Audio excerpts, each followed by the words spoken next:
Good evening, wonderful people, great Biafrans, wherever you are on the surface of this very planet we call Earth. We welcome you to another exciting, explosive, earth-shattering edition of our twice weekly, I bet for this week, we shall make it twice weekly broadcast here on Radio Biafra, radiating out to the entirety of humanity from where we are stationed this very day. The time now in the blessed land of Biafra is precisely a minute past 7 p.m. in the evening. I welcome you, and as I do so, I will, of course, encourage you to welcome those who are around you. And as it is usual and customary for us, I will say good morning, good afternoon, good evening, and good night to some of you, because we are the only people who are listened to genuinely across the entire 24 time zones on this very planet. We are live, we are direct, and heaven is bearing us witness. Because everything we preach on this very noble platform, everything that we say must come to pass, because we are under divine instruction from heaven to preach that very gospel that Elohim has mandated for us to preach, that his kingdom may be restored upon the face of this very earth. We want to build the kingdom of heaven on this earth before we go to meet God later on. That was why Biafra was sent into Africa, that the light of creation may bathe all those who believe that Biafra should be restored. The same way it is with Israel, that all those that bless Israel will be blessed, those that curse Israel will be cursed. The same way in Africa, those that support the restoration of Biafra, they will be blessed. Everybody, every entity, every nation, everybody. If you rise up against Biafra, heaven will rise against you and you will fall. And that is why the zoo is perambulating in idiocy and stupidity. They have lost their way and they can no longer come out. That is why we ceaselessly and, should I say, relentlessly offer praise, adoration, exaltation, and glory to the Most High. My name is Nnamdi Kanu. I am the leader of the indigenous people of Biafra all over the world, the largest mass movement on the face of this very earth. I am also the director of Radio Biafra, the most listened to broadcaster coming out of Africa. I am the director of Biafra Television, but above all and by the grace of the Most High, God Almighty, Elohim Adonai, El Shaddai, Chukwukika Biama Prumihanine, a servant of the wonderful people of Biafra. We are successful at what we do because we are scrupulously clean, unblemished. We are as successful as we are today because God in heaven is with us. We are as exceptional as we are today because unlike any other, we remain whiter than white and whiter than snow, unblemished. We don't steal, we don't gossip, we are not traitors, we don't backstab. Our focus is on the restoration of the kingdom of heaven upon the face of this very earth, and that is Biafra, and that's what we're here to do. And that is what we are determined to accomplish this very year, or the zoo will sink. I said this year, or the zoo will sink, so that they understand how serious we are, because this nonsense can no longer continue. I welcome you. We are simulcasting on a whole range of platforms. because we know that as night follows day, that Facebook will mess up. And somebody quite rightly reminded me that should Facebook mess up again, especially when I am on a crest of actually imparting knowledge to our people, that I must also return to that very topic. Because he quite sensibly observed that I am always in the habit of deviating away from the point that I was making prior to the rude interruption of those that work for Facebook in Nigeria. I do not expect this evening to be an exception. I expect them to attack us, but we are now very sensible. Because this very broadcast you're listening to, if you want to listen and of course to see all the visuals and the graphics, the pictures, the comments and the videos, you must go to my page, Mazi Nnamdi Kanu, on Facebook. I have, I think, roughly about 300,000 likes, because they will not show the amount of followers that I have, because the people following me are greater than those who've actually liked my page. And because of that, the Yorubas that work for Facebook, they prefer to show the lower number. All the same, it is about 300,000 people. There are other ones opened up by DSS. Please do not go to those ones. They will capture your details, they will capture your data, and they'll start hunting you down without us knowing. You must always, every blessed day, go to my page at Mazi Nnamdi Kanu. We are there live and direct. We are also live on Radio Biafra page. Radio Biafra page, a whole host of people are also hosting watch parties. As a matter of fact, we are on Radio Biafra app, and I'm also glad to announce that Iguacha has been restored. Our mega station in Iguacha is now functioning, I was told reliably before we came on air. I can also tell you that Radio Biafra app is up and running and very clear. We are on satellite. I will encourage those who can afford it, right across the entire damnable Zoological Republic, including Biafra land, to please go and get yourself a strong decoder. Strong, we are on satellite. Radio Biafra can be received on satellite the same way that you receive Channels TV and all the other Lagos Ibadan Expressway Gota Media. We are on satellite. Please, this is something people need to know. And the dish and the decoder doesn't cost more than 7,000 naira only. With 7,000 naira only and some fuel in your generator, you should be able to listen to Radio Biafra as regularly as you would like to. Very, very important. We are also on a whole host of other applications as well. We are on Garden Radio, as you well know. We are on Tuning. We are on Sweet Radio. We are also on Simple Radio. If you go to any of these places and say, how can I listen to Radio Biafra? They will take you to one of our platforms. And also there are those who are streaming live on YouTube as well. Uninterrupted, I must say. But for those who are on my page, they are the very stubborn ones like me. They must stay. That is where the hardcores are. Those who are giving our enemies sleepless nights. Facebook will do all they can, but we are Biafrans, we are IPOB, we always prevail. We always win. In the end, we always win. As I said from the beginning when we started this very movement, in the end, we always win. Let me very quickly give praise and adoration to the Most High, without whom we would not be here today. I am a very religious person, very deeply religious man, as some of you may have gathered, but my own religiosity does not come with stupidity. It doesn't. My eyes are very open.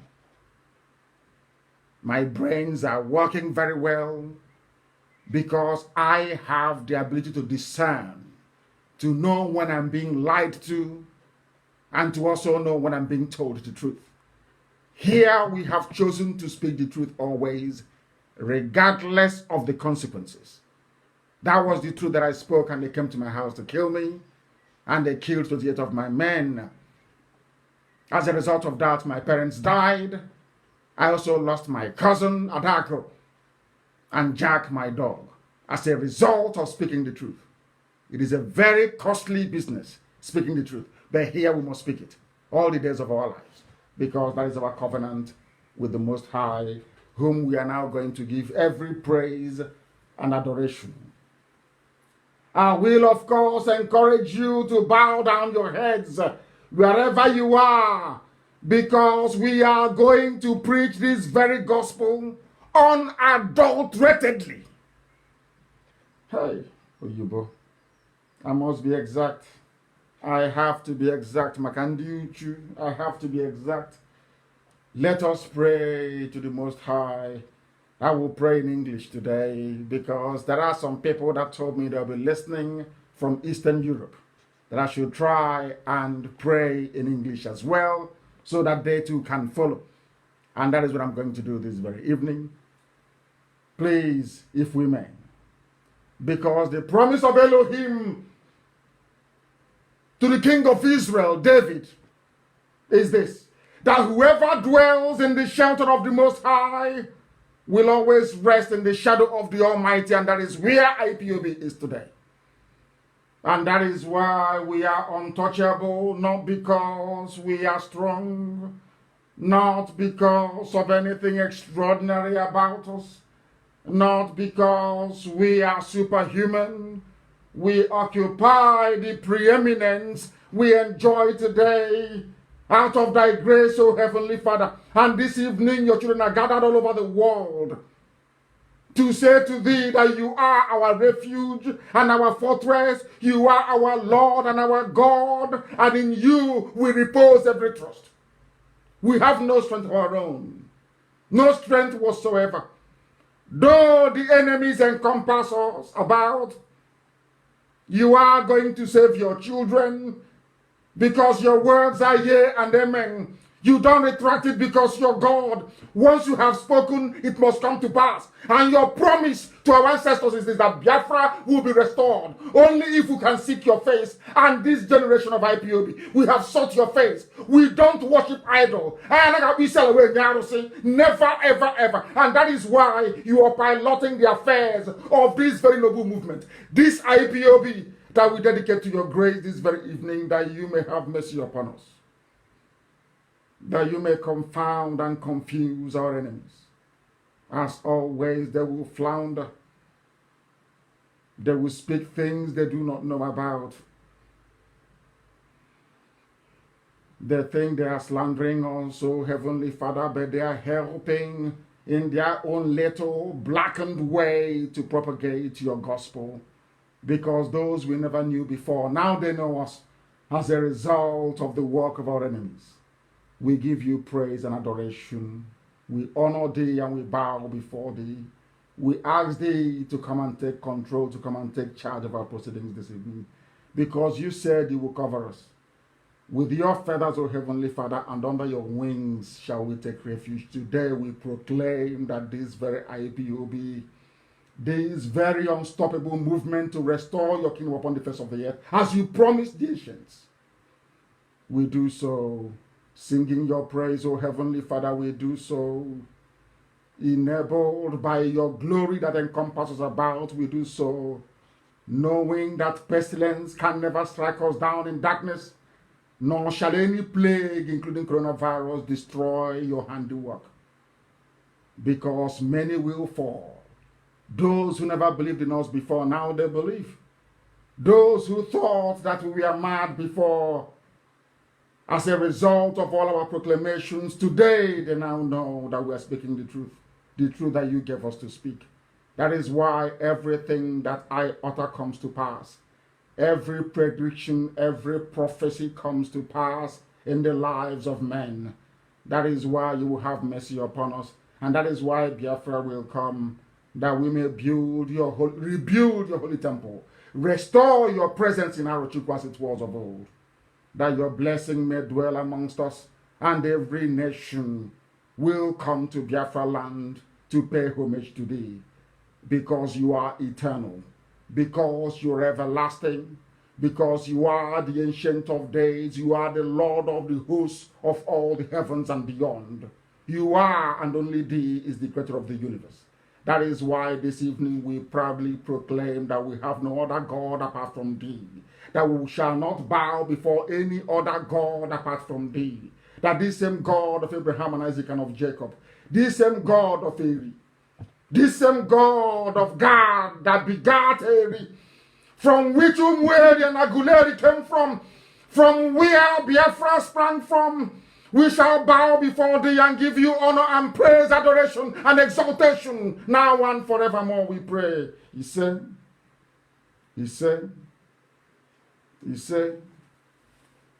for a while I was in the spirit, and this evening we must preach this very gospel. I promised you, somebody reminded me, because as I said, I go through every comment on my Facebook page and those on my Twitter.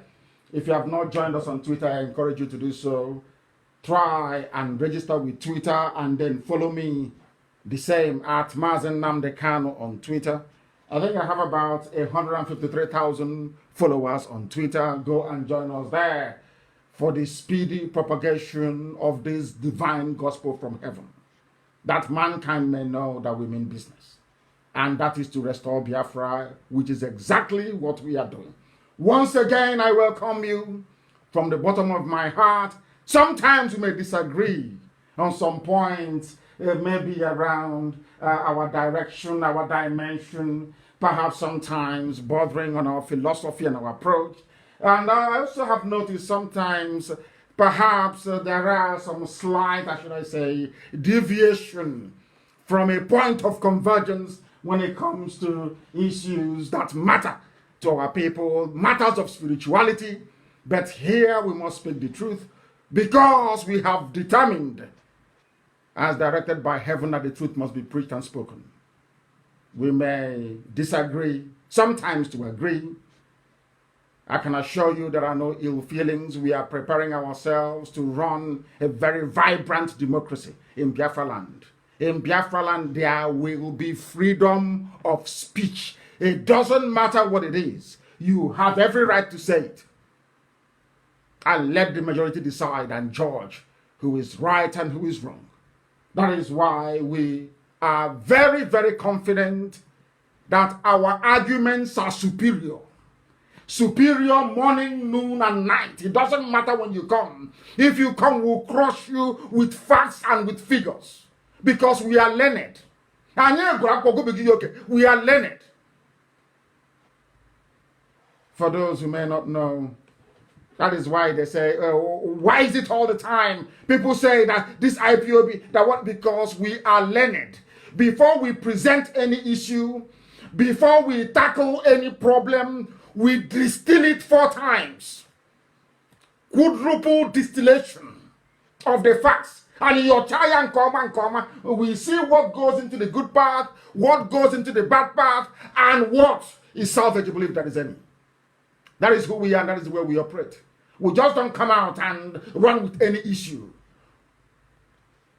We digest it very well, so that any points we generate as a result of it is explosive and decisive, as we're going to do this evening. I thought before that we had buried the issue of some people referring, as I promised, that very Biafran who informed me. Remember, you said you're going to be nice to everybody on Wednesday, and I said yes. I'm going to be very, very nice today. I'm not going to, should I say, wake people up. I'm not going to insult anybody if you feel offended by the way that I speak. But the crux of the matter remains that the style of delivery which I have, Elohim gave to me to give, or the means through which this message ought to be delivered, it remains there. We are not going to touch it. This evening is going to be very as interactive as possible. And I will try to get somebody, please. I am not asking you to call me on WhatsApp. At the end of this very session, I will take questions on WhatsApp by text only, not calls. I'm not asking you to call, but I would need somebody who will be on WhatsApp regularly and steadily to help me, to help everybody who is listening to navigate through this program this evening. And I also encourage you, all of you who are listening, to try and do the same. This is what we're going to do today, so we understand. I want to bury the issue of Niger Delta because I came across something before I came live on air. That some people have, sometimes out of shame, they have clung on to a dying name, Niger Delta. They have clung on to it. Not out of any firm conviction that their position is correct. They are doing so out of shame and humiliation because they do not know what to tell their Janjaweed masters from the caliphate anymore. They have taken money. You know, when you have taken bribe over the years, when you have been bought over, you have no conscience anymore. It is only shame. As I used to say to my Ikwere brothers and sisters, in 2012, I told the Ikwere brothers and sisters, you are Igbo.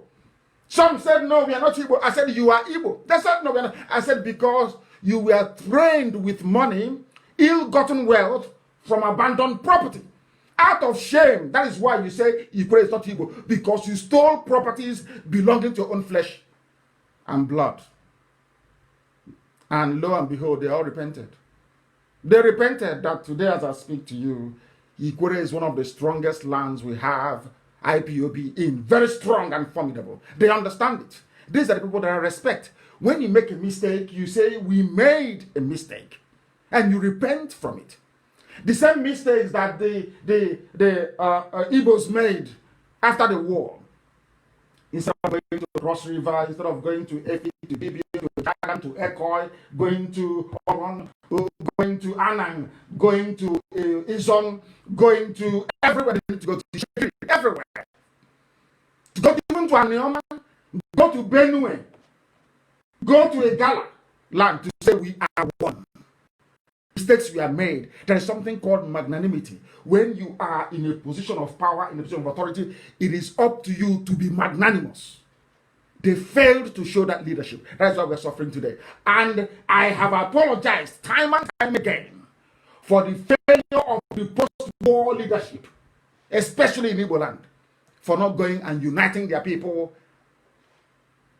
for allowing the Janjaweed to use somewhere like Gowon to decimate our land. That today, when people speak of Igbo land, they will just say just the 5 states, forgetting that everybody is Igbo. Everybody is Igbo. I said everybody in the East, you are Igbo. This evening, we bury this Niger Delta rubbish completely, so they will never resurface again. I want to showcase the stupidity of those that still refer themselves as land. I want to showcase it so that the world will know. It is quite interesting that I'm coming on air when I posted something yesterday regarding somebody that was beating a white man to stupor in America because the white man called him nigger. He was upset. But this is a name that people are proudly calling themselves in Nigeria, which is Nigeria. A very proud name that some people who are not well educated are calling themselves, oh, we are nigger Delta. They don't know the meaning of it. Some, or should I say, had the temerity, or should I say the audacity, to question this. I call it the sanctity of my assertions. I call it sanctity. Because before I come here to proclaim anything, I research it 4 times. Quadruple distillation. So that anything we speak is pure and refined. Now listen very carefully. We are doing what we are doing because people wonder, why do we do things? Why do you agitate the way you do? I want to address some of the problems that people have. Why do you have this agitation the way you do it? You insult the elders, you insult the children, you insult the pastors. I said yes, because they're doing something wrong. When you go wrong as children, your parents flog you. Not because they hate you. Your mother is the person to discipline you more. Your mother disciplines you more than your father does. When it gets out of hand, she will say to you, oh, I will tell your father when your father gets back. And you know you're in serious trouble. Does it mean your mom hates you? All that time, as a little child, you're misbehaving and you're being punished or disciplined. Does it mean your mother hates you? It's because she loves you. Because I'm sure when you listen to this song from Chris Nicon back, the sweet mother, you start dancing to it. Do you remember all the punishment you received from your mom? No, because she was doing it for your own good. The same way it is with us here on Radio Biafra, from this platform. The same way it is with IPOB. Anything we tell you, no matter how painful it sounds, is because we want you to be a better person. Because if you're better, we're all better off. We are not looking for a Biafra. We are not 1% will be comfortable. No, we want everybody to be comfortable. And for us to achieve that, we all must reason at least above a particular threshold. The minimum threshold for reasoning must be attained for you to sustain any civilized society, or else you'll be like the zoo called Nigeria today, where everybody knows that there is no head of state, there is no president, there is no vice, there is no army chief. Everybody knows that Asorok is empty. I said everybody knows. But out of fear and what I call parochial interest, they've all kept quiet. And people are dying, and people are suffering, yet they're all quiet. And now I'm struggling to understand how I can be nice to these people that have seen reason and have refused to acknowledge it. Now, do you understand where anger comes from? That we not anger born out of hatred, but anger born out of concern for the well-being of everybody. How can you be a leader and you hate people? How is that possible? Of course, it's not possible. You admonish people. It doesn't mean you hate them. It doesn't mean you don't want them in Biafra. Of course not. We want everybody to come along.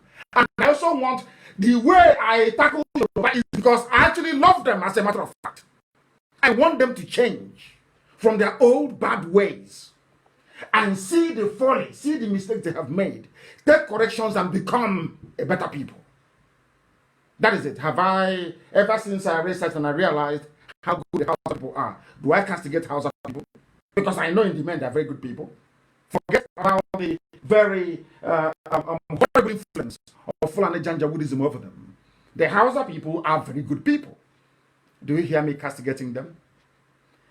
Sometimes, if any of you grew up in the village, you will know that that very child that the mother loves to discipline the most is the one she loves more than the rest of the children. That's the way it is. Because she wants that very child to be useful. I want you to situate, or should I say, contextualize what we are saying within this. It is born out of love and affection, not to do with hatred. If we hate people, we go and kill them. We have the men to do it. If you want you to die, you would. If I say you will die tomorrow morning, you will die tomorrow morning. I can do it.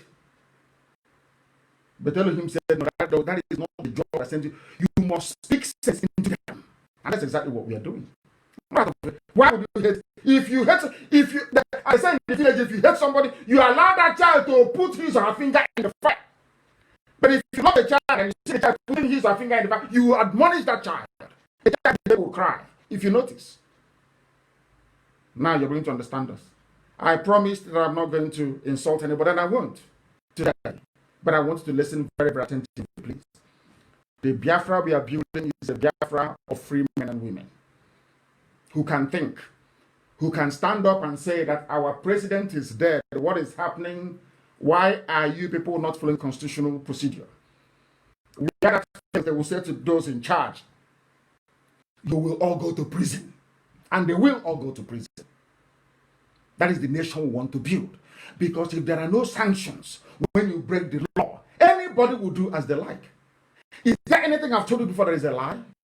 I keep asking all of it. Is there anything I've told you before that is a lie? When I told you that Magu was corrupt, did you believe me? When I was campaigning for Kanu to come to this, did you believe me? When I said the entire Fulani is corrupt, did you believe me? But now, we've not even started, and they're investigating them in the USA. More is coming. Today is Magu not implicated in fraud and corruption. I cannot knowingly cast aspersions over anybody who is innocent. If I do, mistakenly, I'll apologize for it. But next time I'm saying something, I'm pointing and telling you Asorok is empty. When I announced in July of 2017 that Buhari is dead, I knew what I was saying. How many years till now? Now, some of you, at least about 80% of you have not agreed. But out of fear and cowardice, you cannot say anything. We want to build a country of free men and women, not the same type of useless independence we have in Africa today, where when somebody speaks, you can pick them up and you lock them up, you kill them. No! No! Because sometimes you learn something from criticisms. You do, you learn from it. Without people criticizing you, how can you think you are God or something?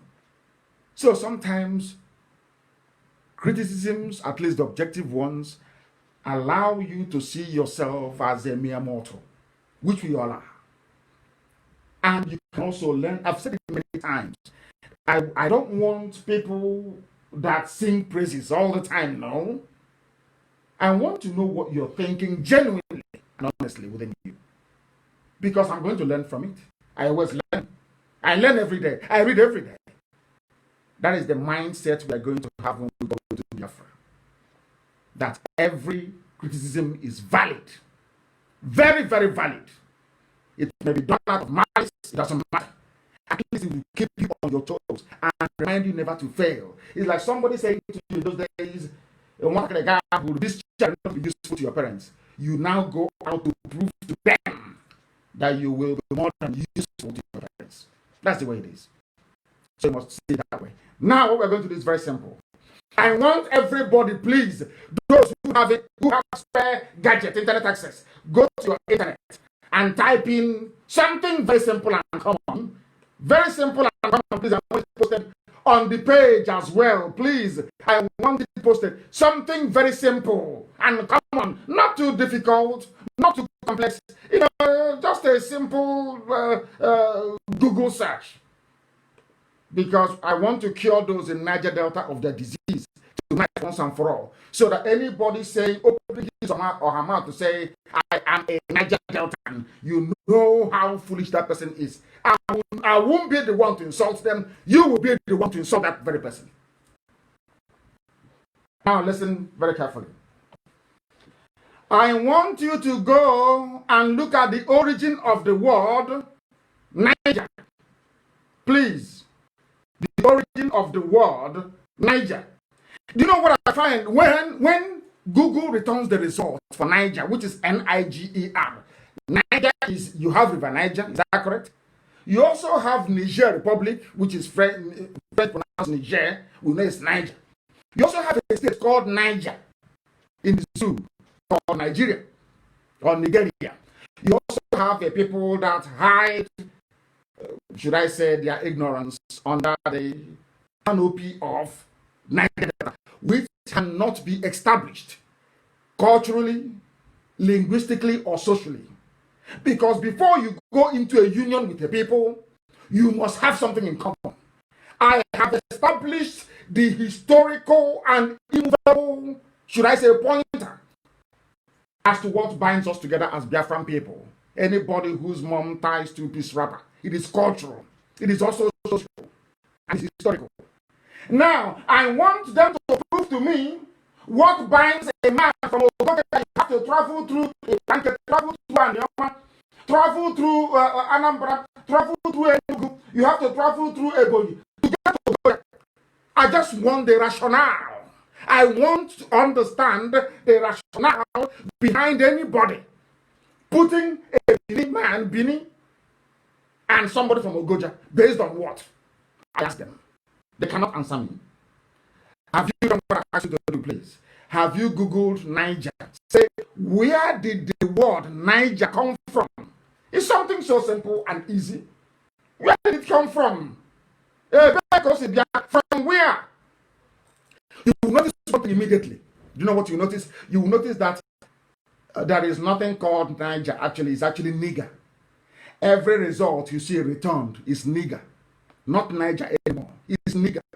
Which is to tell you that Niger is actually the corrupt version of it. I want you to click that word. There is one called Origins of the Word. Niger. Colon. Origins of the Word. You will see it. If you're using a laptop to do your search, it should come up as number 2 on your search results on Google. Please, what we are doing this very evening is a bit mundane, but it is very, very important that we learn how to educate ourselves and to reason properly. Because God Almighty said, if you people cannot reason very well, I cannot give you Biafra. That is why we have been spending years and years educating our people at least to be able to reason properly. If you go to that very note, you will see it. What is, let us look at the, forget about even the meaning of it, origin. Where did it come from? And then you now begin to understand what they have done to us. What they have done to us.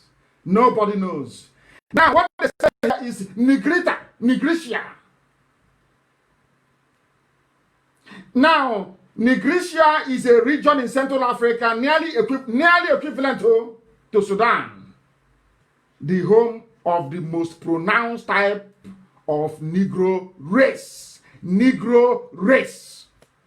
Are you listening to me very carefully? That is one explanation. And then they analyzed it, what it is, from Niger. And then they kept going. Now, listen, you'll be shocked, oh. Listen, please. The name Nigeria first appeared in print, according to Dr. Meek, in 1960. It appeared, Dr. Meek wrote in 1960, the first time that anybody ever heard of the name Nigeria was in 1897. I will come to this later on. It was the title of an article, listen carefully, in a leading newspaper written by Miss Flora Shaw. Miss Flora Shaw. And only Flora Shaw can tell the whole world, maybe from beyond the grave, why she brought this name, Niger, to give it to Nigerians. So before 1897, the history of your ancestors never existed. As a race, you didn't exist. Now, I want you to understand that this is the reason why Europeans, white people, don't have respect for African people. I want to point it out to you. Now, because if a little white child is going through his or her history book, and, yes, Daddy, I want to know about Nigeria. Where do Nigeria? The child will read that Nigeria never existed until 1897, when an English girl, her name is Miss Flora Shaw, wrote an article in a newspaper, in the Times actually, mentioning Nigeria for the very first time. Now, if that child is sensible, that child will ask you, but does it mean people didn't exist in Nigeria before 1897? What will you answer that child? Therefore, anybody who subscribes to this Nigeria, Niger this, Niger that, what you're saying is that a white man is superior to you, number one, not me saying it, but you. And number two, that you had no history. You never existed until you adopted this name. Do you see why this name has to go? Do you understand why this name has to go? Now, we continue. If you continue further, you will now go back to the search results again after the origin. You will see nigger. Wikipedia says nigger. A brief history of the world's greatest taboo. Nigger, N-I-G-G-E-R. No more Niger, everything is nigger. All the way through is nigger. In fact, they're saying, where did the N-word come from? One says, the definition of nigger, what does it mean? It is all there for you to see. This is a name that some people decide to call themselves. If you call a black man nigger in the UK or Europe or in America, you go to prison. Now I'm asking myself, on what basis should people get upset when they're called a nigger by a white man? You say it's racist. On what basis? Why should you get upset when a white man calls you nigger? Why? Because the most populous, allegedly, black country in the whole world is Nigeria. Their names are nigger. They are nigger. People that come from a nigger area. So why should you get upset when a white man calls you nigger? Why? I keep asking that. Why? And now on top of that, and what does nigger mean? Nigger means darkness, evil, bad.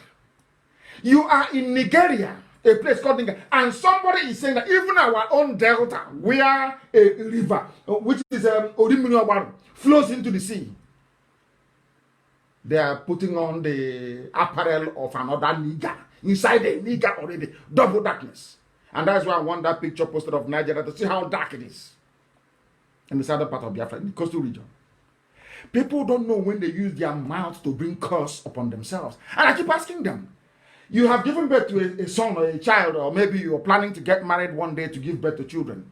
Are you telling me that you're going to name your child absurdity? Is that what you're telling me? Are you going to tell me that you're going to name your child evil? Are you telling me you're going to name your child nigger? Of course not. Of course not. Then I'm asking you, why should you accept it? A name, a derisory, insultive name. You said Nnamdi Kanu insults you all the time. But the name you're answering is an insult.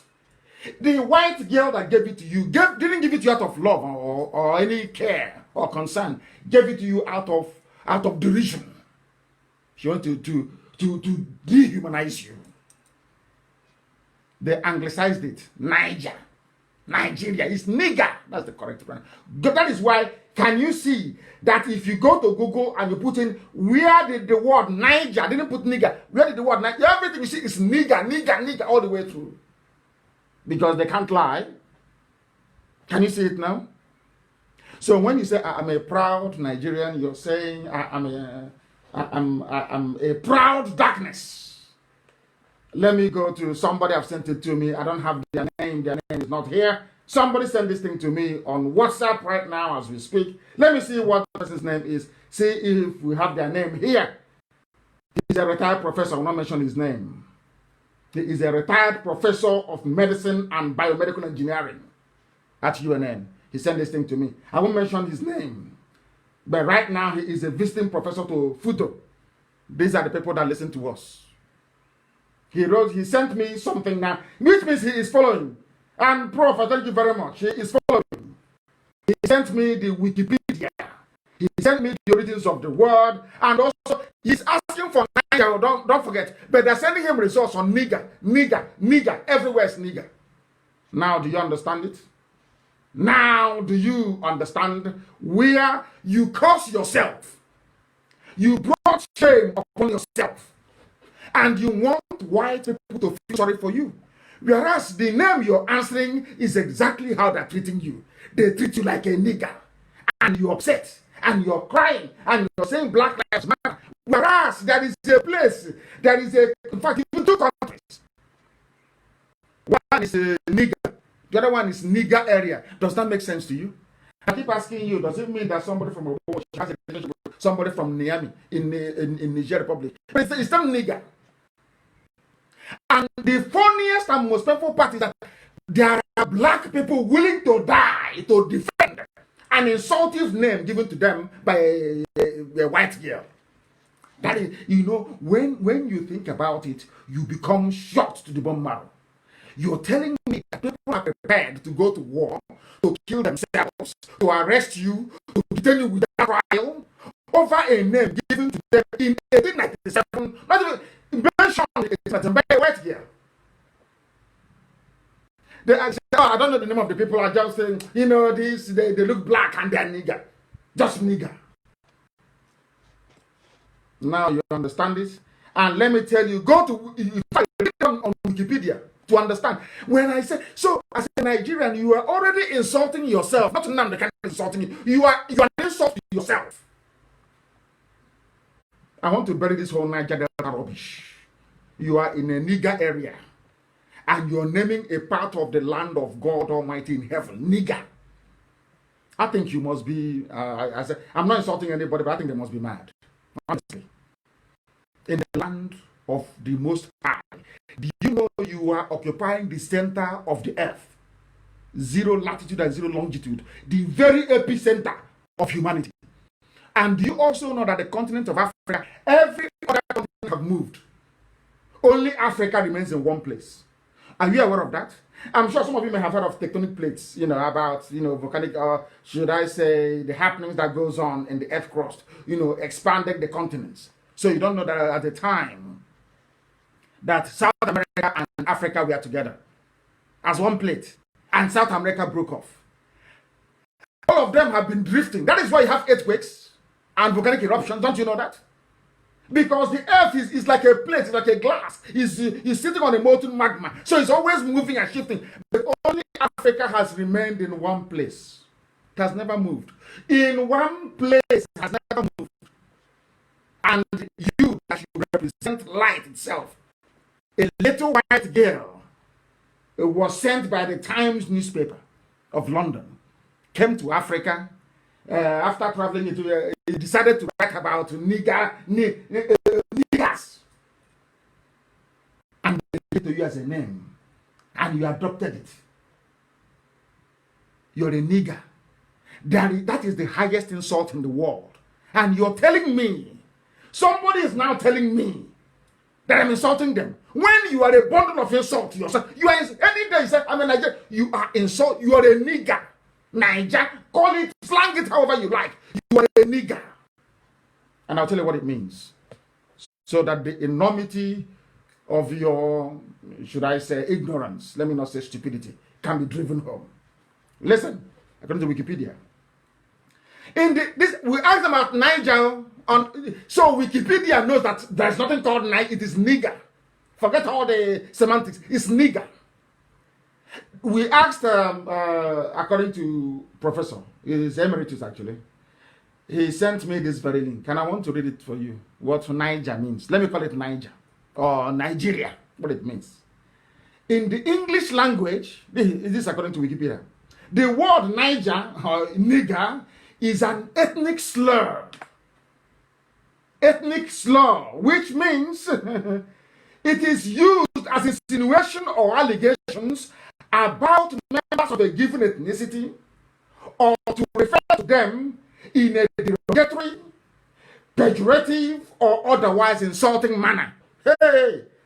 So you say to my Nnamdi, the Kanu is insulting you, yes? You are insulting yourself, not me. Now listen again. What does the word nigger mean? It's an ethnic slur.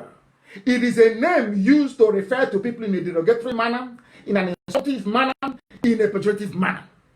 So anytime you say, I'm a Nigerian, you're saying to the world, I'm a monkey, I'm a baboon, I'm a fool, I'm an idiot, I'm a darkness. But that is your name. No wonder they don't, when I speak, no wonder they don't want Nigeria to break up. No wonder. No wonder. And I kept thinking to myself, why is it that God in heaven keeps saying to me that Biafra is the light of Africa? I never knew until yesterday. That the reason why they always want you to maintain the name Nigeria is because you are darkness. Darkness is fighting light, which is Biafra. So the only thing a white man can do is to name the British. They saw the light of God in us. And how do you cover light? It's not darkness. You cover everywhere. Subdue it. And that's what they did. So instead of them to say, oh, you are the children of light, you're doing very well, they said, no, we will now give you a very good name. Darkness. And once you accepted that name, that your name is darkness, darkness came into our essence, our being, and our spirit. That is why we are poor today. That is why there is nothing you can do in Nigeria and it will progress. It doesn't matter how many times you change government. It doesn't matter if anybody you bring, the zoo will be the zoo. Never ever change. Why? Because of your name. I asked you before, will you name your child darkness? Will you name your child nigger? It's a simple question. If you cannot name your child nigger, why have you allowed a little white girl to call all of you nigger forever and ever? And you say you're proud of it. Now you understand, don't you? Now you understand, don't you?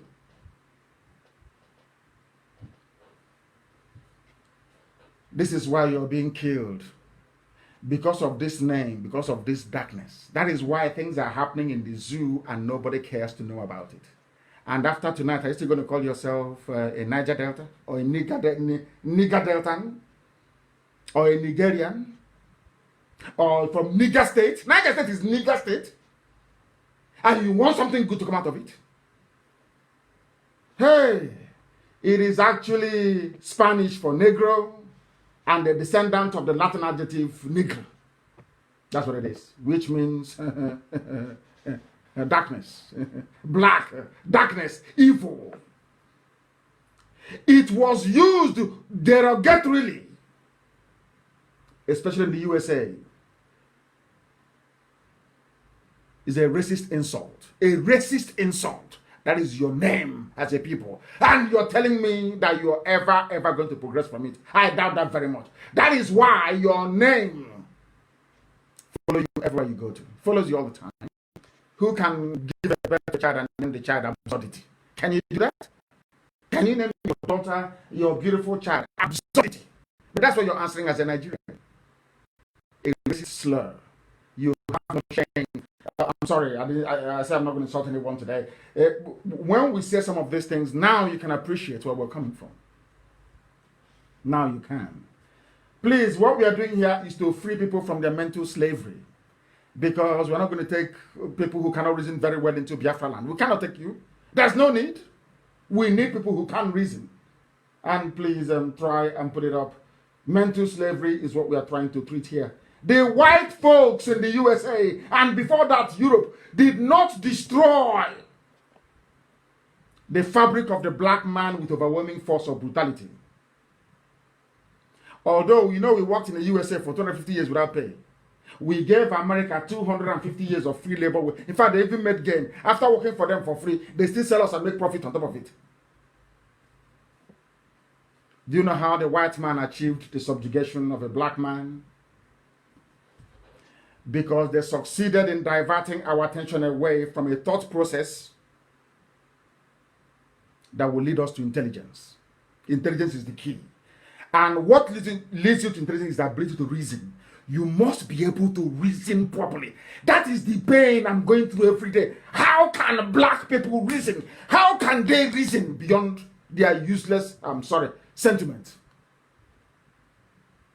How can you be less sentimental and more critical and discerning? Once we achieve that, we have unlocked the door. Everybody will be free. We are not an intelligent people. Intelligent people will not call themselves nigger, an insultive word. You cannot do that to yourself and then expect something good to come out of it. Absolutely not. In 1884 to 1885, they held a conference in Berlin. Please post it, just the caption. The meeting that formalized colonization. And anybody who accepts colonization means you have no shame. And I love what the author of this piece did. He said, just like livestock. You know the way you have poetry? Sometimes you go to poetry, you divide the layers and what they call it. There is the layers and the you have in the poetry you have layers and you have I don't know what the other one is called. Please, I know you have the way that you go into your poultry farm and you separate the ones that lay egg and the one you're going to sell for meat. That's how it is. That's what this author said. Just like livestock, in 1884 to 1885, Africans were shared among men who believe that the color of your skin determines who is a slave or a master. Nigger, nigger, nigger, nigger, Nigerian, Nigeria, Nigeria, Niger Delta, Niger Delta, Niger State, Niger State, Niger River. Do you understand? The author said, just like livestock, they just went into the poultry and said, hey, come, Otto from Bismarck, Germany, take 4 chickens here from, please. Who else? Come and take 4 goats. Come and take them. It's now yours. That was how Congo became the personal property of King Leopold, the most evil man in modern history. Now, do you understand it? That's how Britain received their own share of the poultry, which is Nigeria. And people are fighting every day and dying every day to preserve something that was created to dehumanize you. That is the brain of the African man I want to get into. If we can understand this, all of us are free. We must proceed.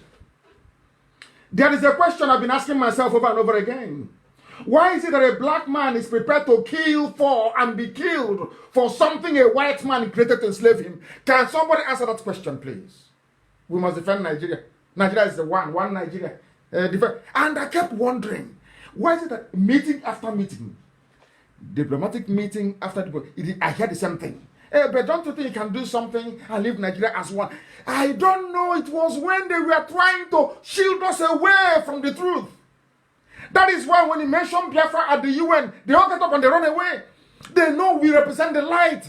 And the name Nigeria is darkness. They want darkness to cover Africa because Nigeria is the most populous nation in the whole world. The ones you hold Nigeria down with this idiocy, you have held every black man down. We cracked it. Now do you see why we agitated for Biafra? Not from a human standpoint. We go into the spirit and see things that mere mortals cannot see. Do you see why they beg you Nigeria should be one? One Nigeria. What can you do to keep Nigeria one? Why don't you answer Biafra inside Nigeria? Because there is need for that darkness to continue. Because your name is darkness. Your name is evil. Your name means you can never be enlightened. Your name abhors light. And as we have seen from our lectures on Sunday, even Quran says God is light. The Torah says God is light. The Christian New Testament says God is light. And somebody named you darkness. Is there anywhere in Spain they call Negroland? No. Now you understand, don't you? Do you see the game they're playing? And they say, oh, leave it as one. Anybody that tells you, leave it as one Nigeria, you know that person, even in the spiritual realm, has been initiated to fight light. They are the children of Satan. That is why Obasanjo will always defend. Because Obasanjo is the agent. I know him very well. He thinks I know him well. He's the agent. They want on Nigeria because they represent darkness. Darkness. How can you tell me that you went to school and you want to name your child darkness? Nigger. A racist slur word. Something that is used to demean you. That is what you're answering with green, white, green flag. And the 200 million people under eternal damnation and subjugation without knowing it. And you claim you have universities. Ordinary Google don't get it. Ordinary Google, go and Google your name. And let the shame overcome you. Go and read the one from Wikipedia. Let your shame overwhelm you. How else do you want me to teach this? How else do you want me to teach this so you understand? So that the brain of a black man can open. How else do you want me to teach it? Your name is darkness. A little white girl came out of, should I say, had racist convictions, named you Nigeria. Niggers, and you accepted. And if they call you a nigger anywhere else outside Nigeria, you start complaining. But you're a nigger. Instead of saying, I'm a Nigerian, say, hey, you're a nigger. It's better now. That's your name. I want to sound like one of these useless American rap artists. I don't like rap music. Some of them I don't like. It's a very useless genre. Doesn't add anything to your life. We must continue. Why must you defend something a white man created to enslave you? Some people say, I don't have respect nor regard for black people that I keep promoting white supremacy. No, I'm only highlighting your stupidity, not promoting white. Your name is nigger. How am I insulting you then? Is that not your name? That's a Nigerian. Are you not nigger? Is that not the meaning? The literal meaning of your name is nigger. How am I insulting you? You insult yourself, you say people are insulting you. Nigeria was created, or Nigeria was created as part of a process of partitioning of Africa by Europeans for their own economic gains. Nigeria was not created because they love you. And it was created as an economic, as a company. All of you that claim you want to maintain one Nigeria, you are maintaining a British company. Not a nation, not a country. You can lie to yourselves because of the oil and gas from Biafra land. You can lie as much as you want. Your name is nigger. You were created to serve the British, and you will serve them every blessed year of your life. All of you are slaves. It is here. Is anybody saying that colonialism was a good thing? Is that You know, people say, oh, we must end colonialism. It's not good. You acknowledge that colonialism is not a good thing. But you're keeping all the vestiges of colonialism. You went to war because of it. Something a white man created. You are prepared to kill 5 million people because those people said, we don't want this British company called Nigeria. Fellow black Africans went to war, killed their fellow Africans in order to preserve something that a little white girl created. Is there any idiocy higher than that one? I don't know. Oh, they are these OG black people.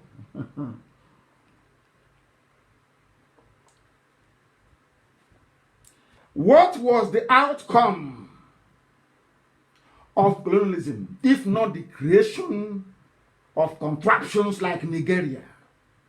Now, if you say that colonialism is bad, and Nigeria, you acknowledge that Nigeria is a product of colonialism, it therefore means that Nigeria is a bad product. I don't know if you follow what I'm saying. If the colonialism that gave birth to Nigeria is bad, it therefore means that that very product is flawed. If it's not bad, why did you campaign against colonialism? Why, I ask you? Somebody said, of course, Ibanusu Omubik, I'm not insulting anybody. I promised I'm not. I won't insult anybody today. I'm not. I just want to lecture, as heaven has directed me to. I want to lecture. I'm not insulting anyone, please. I'm not. It's simple common sense. Nigeria, the zoo, Nigeria is a product of a flawed, exploitative process. Therefore, Nigeria is bound to be exploitative and bad. Evil will always beget evil. That's what it is. Colonialism was bad. The product of colonialism are all these flag independent states in Africa, of which the most prominent is the zoo called Nigeria. That area. It means it is also bad. Some people have said, oh, you must focus on delivering the people from the zoo first before educating them. I totally disagree. I comprehensively disagree wholeheartedly, because the mindset we use to enter into our new nation, Biafra, is going to be the sum total of what we are likely to become from there on in. Any region in the zoo, Nigeria, you see why I call it a zoo, Niger area. Any people in the Niger area that fails to reorientate their people will end up being another Nigeria, only worse this time. If we go into Biafra with the mentality of Nigeria, we are finished. The time now is 4 minutes past 8 p.m. in the blessed land of Biafra. That's how you know we are live and direct. Any other time, it will be different. Then you know it is, recorded, broadcast, the one they do with whoever is wearing the mask in Asarok, recorded broadcast. You have a president who is alive, but cannot do a live program.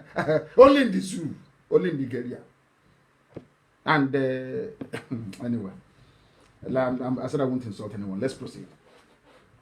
That is why I said that the lectures we give you on Radio Biafra, they are priceless. You can't buy them anywhere. If I start to charge for it, I don't think anybody can afford to pay me what it's worth. So that we can enter into Biafra with a clear mind, a brain that can think and discern. We are preparing our reasoning faculties for Biafra.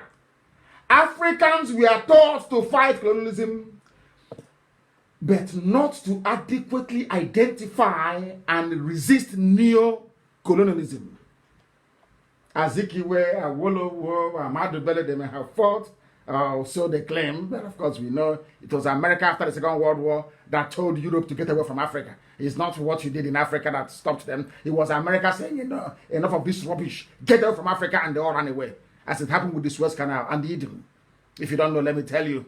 There was a time that Britain, after colonialism, ran back to Suez Canal to go and take it in Egypt.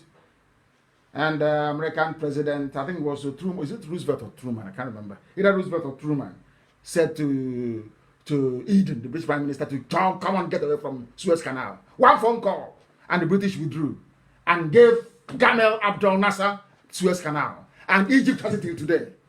Remember Suez Canal? Do you know the Suez Canal? S-U-E-Z.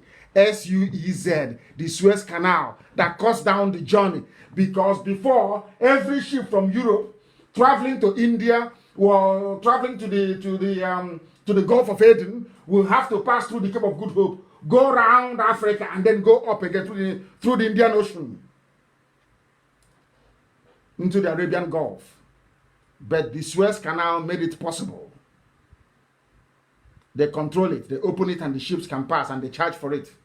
Britain wanted to go back and take it in the early 60s. Britain stormed it with paratroopers to take over Suez Canal from the then Egyptian leader Gamal Abdel Nasser, who was assassinated by the Israelis. He took it. Do you know why he took it? One phone call from the US president to Prime Minister Eden told him to get away, that the era of colonialism is gone. Get away from Africa. Britain came back in disgrace. Go and ask or consult your history books. They know we know anyway. We must proceed. And today, the reason why I want to play this very clip is to let the whole world know that everything I tell you is correct. You have all seen it. It went viral. You know about the soldier that went and did a video. Whistleblowing is called, to expose what is happening in the army. I told you that Burata is nowhere to be found. You know, when I said this, he's a madman, don't trust him. Hey, look at what he said. Do you know that there was somebody who said that the reason why I'm against the pastors is because, corrupt pastors I must add, is because I wanted them to believe in my conspiracy theory that Asarok is empty. This is somebody who went to school. Now, you didn't believe me before. But this is somebody who is fighting for the zoo. As a soldier, of course, misguided, a black man. He's fighting for the zoo. Let us hear what he has to say about your beloved one, Nigeria.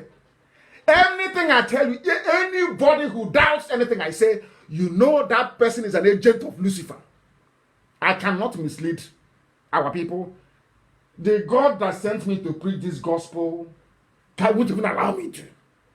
That is what I tell is correct. This is another justification, should I say, vindication of what I've been telling you about this. This is an army that wants to fight us. I know it's Britain that will fight for them, not them. Fulani on the earth cannot win any war. They always depend on other.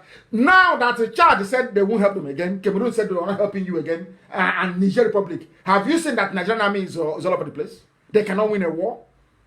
But if you see them, if you hear them making noise, you wonder. The Biafran War was won and lost. It was a war between British colonialism and Biafra. That's all. Nothing to do with Zuami or Basanjo rubbish. Nonsense. On top of that, they blockaded us air, land, and sea. No weaponry, no food, no nothing. We held out against Russia, Egypt, Britain for 3 years. This army cannot fight, and before heaven and Nigerian army, they are useless. They cannot fight. They can never fight. Let them not provoke us. Of course, this is 2020 now. We don't have fight. Let us hear him, what he has to say. Listen. Listen, oh. I'm reading this is because listen of the commander I'm under, which is the Chief of Army Staff. Chief of Army Staff, yes. Lieutenant General Tuku Yusuf Buratai. Yes. Buratai. As I'm making this video, I want to let you know that I'm highly disappointed in your command. Yes. Buratai is missing. You call yourself a coward. He's a coward. A traitor and a betrayer to the Nigeria as a whole. Are you listening? I don't care what you do. You may think you are God. You may try to kill me. You may try to do this. But I'm not in that business with you because you are no more loyal. You cannot earn my loyalty with what you are doing. You cannot earn my loyalty. He's an army officer. The CDS, Chief of Defense Staff, I am highly disappointed in you. Chief of Defense Staff is highly disappointed. Disappointed in you in the sense that you are the Chief of Defense Staff. The Army, the Navy, the Air Force, yes, are under you. Under him, yes. You are the piloter of this to bring out the structure of the military. You are failed to the extent you are even collecting command from COAS. Are you listening? Do you people now listen to, do you now listen to me at all? Some of you have seen this video, you didn't analyze it very well, or you didn't actually understand what he's talking about. He is saying, now let me just, I just want to go, I don't want to go too far. I want to do everything out in the open. I want to say, who is the, I'm just Googling it, please. Who is the Chief of Defense Staff in Nigeria? Chief of Defense Staff in Nigeria. And then I'll explain to you what is going on properly.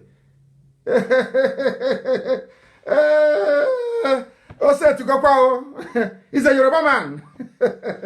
And now his name is General Abayomi Gabriel Olonisakin, Yoruba man, taking orders from a Fulani man that should be taking orders from him. He is the chief of the. So I said, you know, some people, they go through they see this video, some of these things, they don't read. People don't read meaning into it.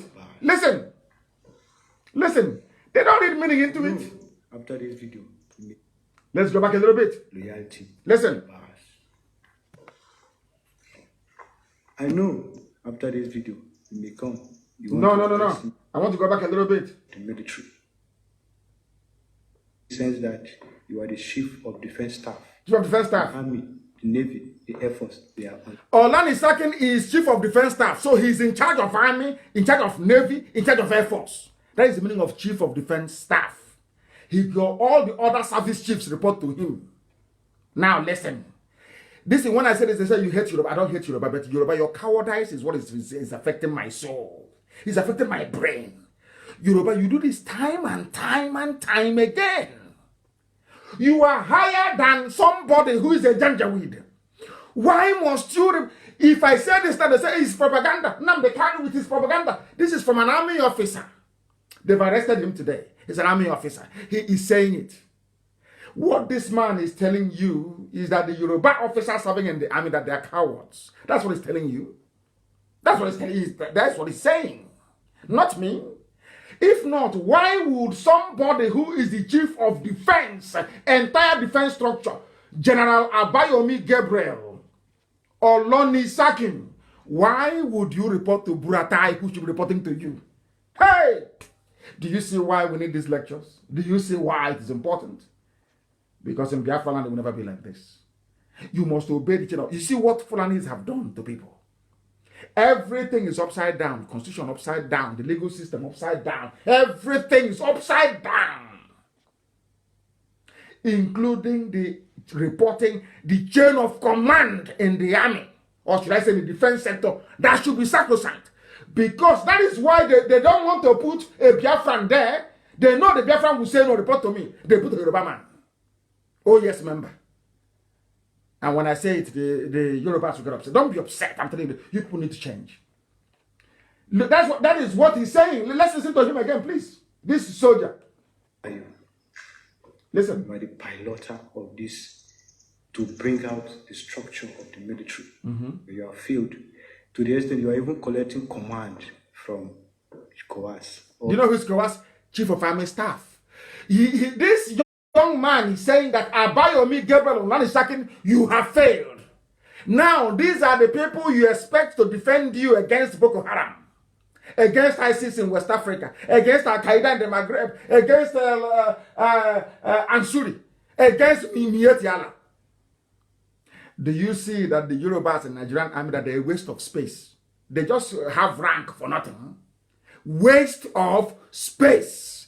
Somebody that Buratai, when he was alive, should be reporting to, is the one reporting to Buratai. Can you believe such? No wonder they're arming all the bandits, and he cannot say anything.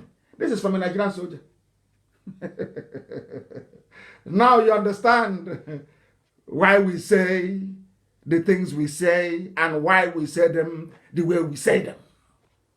Do you now understand it? When I say they say you are an ethnic bigot, Yoruba should stop being cowardly. There are brave men there. Fajuyi was a Yoruba man, stood beside Ironsi and fought. There are some Yoruba men that fought in Biafran army. So I know there are brave, mostly from Ekiti. There are brave. Where are you people?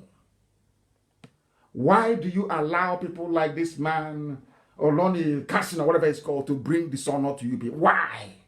Reporting to somebody who should, he's a general. This one is a lieutenant general.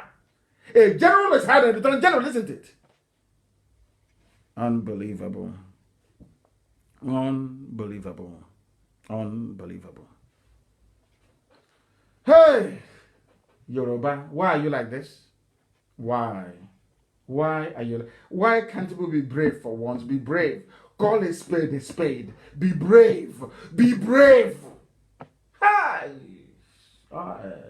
Is it that people are afraid of the Fulani? What is it? Is it only? I thought it's only Kwara State people lost.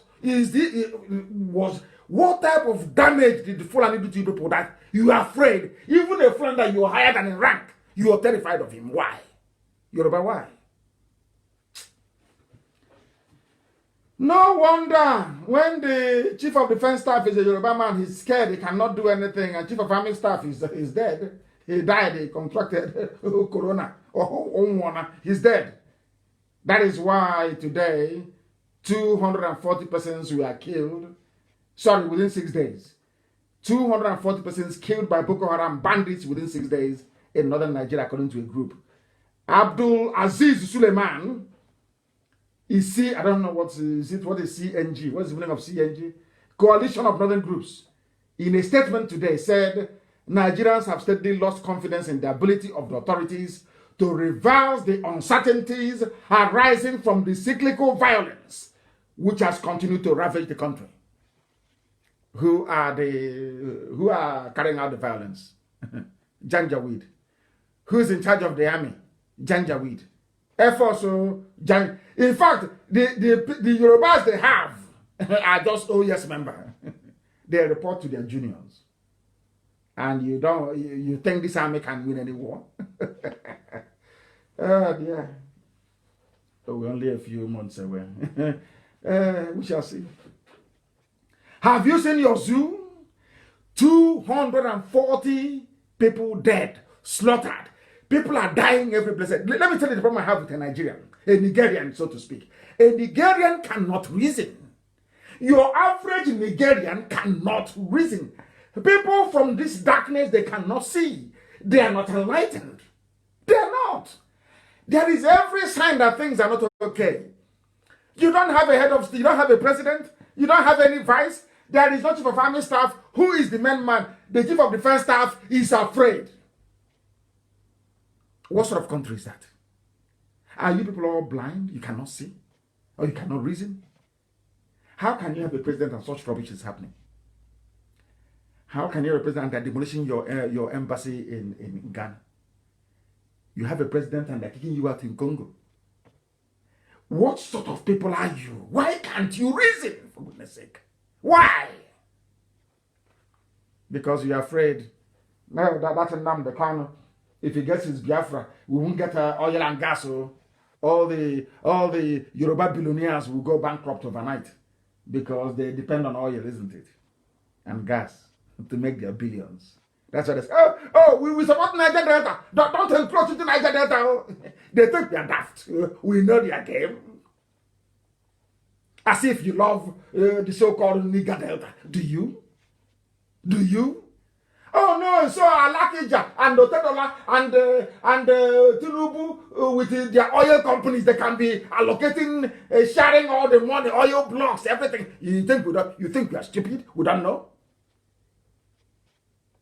So you love Niger Delta and the headquarters of every petroleum company is in Lagos. Every personnel that they bring in, even at the so-called Petroleum Institute, is only Other people who are there, no Biafrans are there. Yeah, you love Nigeria. The thing that is in the olden days, before Radio Biafra, now we have come. And IPOB is on the ground. All that lies. You know, I can see that now mobilizing their agents, the Sabo in our midst, to be talking. Oh, what are we doing? You're there. And Nnamdi Kanu and IPOB everywhere. Nnamdi Kanu and IPOB. What are you doing? You see the Sabo will come out and make one video. That's how you know them. They talk rubbish and they disappear. They talk nonsense and they disappear. My happiness is that their audience are no longer existent. They have disappeared. Now our people are wiser. Now we know the truth. They think we are foolish. Let us now look at another thing which you have escaped. Some people thought I forgot about Aso Rock. No, I'm going into it tonight. Aso Rock, yes, we are going there now. We are going there because there is nobody there. This woman has called out Aisha many times. We're a Nigerian man. She did the video, lied. That was the day that, believe you me, before God, that was the day I thought to myself that I know, and I prayed to God and I said, God, black people, where did you get them from? I was asking God, are you sure you didn't create us by mistake? Are you sure? Aisha came out, not once, not twice, to say to everybody, there are a group of people, cabal, they have hijacked my government, my husband's government.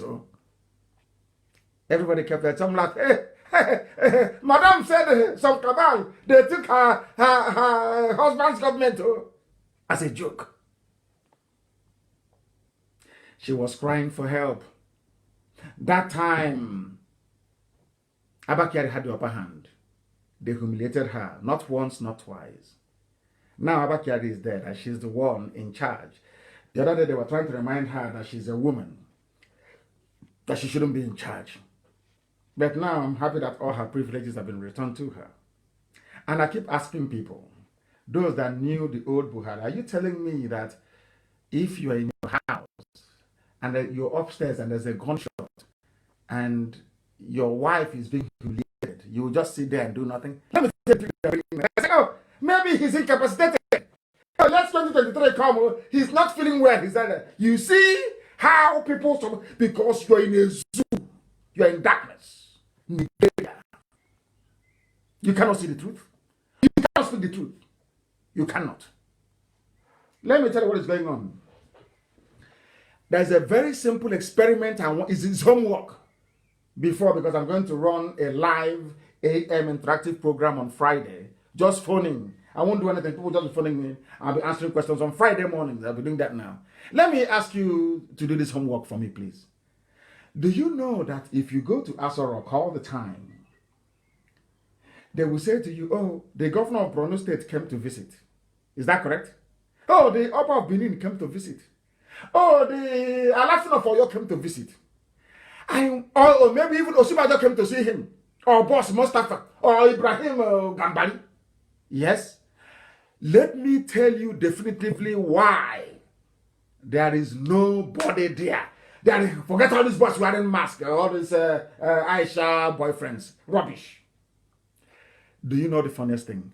None of these people, in all these people that went to inside Aso Villa, whatever they call it, you can never hear the person they went to visit speak on camera.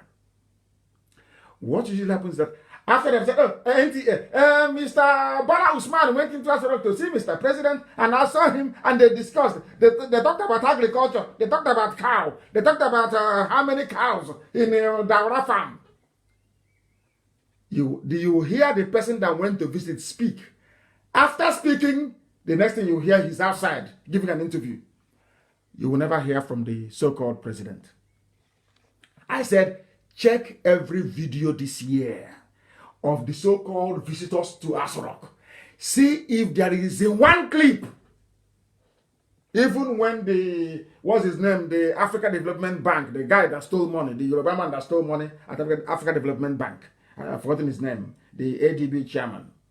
He went to see him. They were doing chop knuckle or chop elbow. They are doing an elbow pose.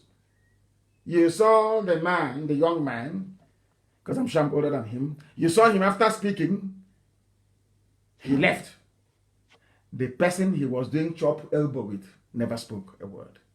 And you have 200 million people looking on sheepishly as if everyone is a fool. You know, the reason why you have brain is to think. The reason why you put food in your mouth instead of your backside is because you have brain. Your brain is telling you your mouth is where you put food in. It's simple. It's when you go to see somebody, you don't hear from the person. They shot at the wife inside the villa. Nobody said a word. They are killing his soldiers. He didn't say anything. Buratai is dead. He never said anything. Osibajo is missing, presumed dead. You don't hear.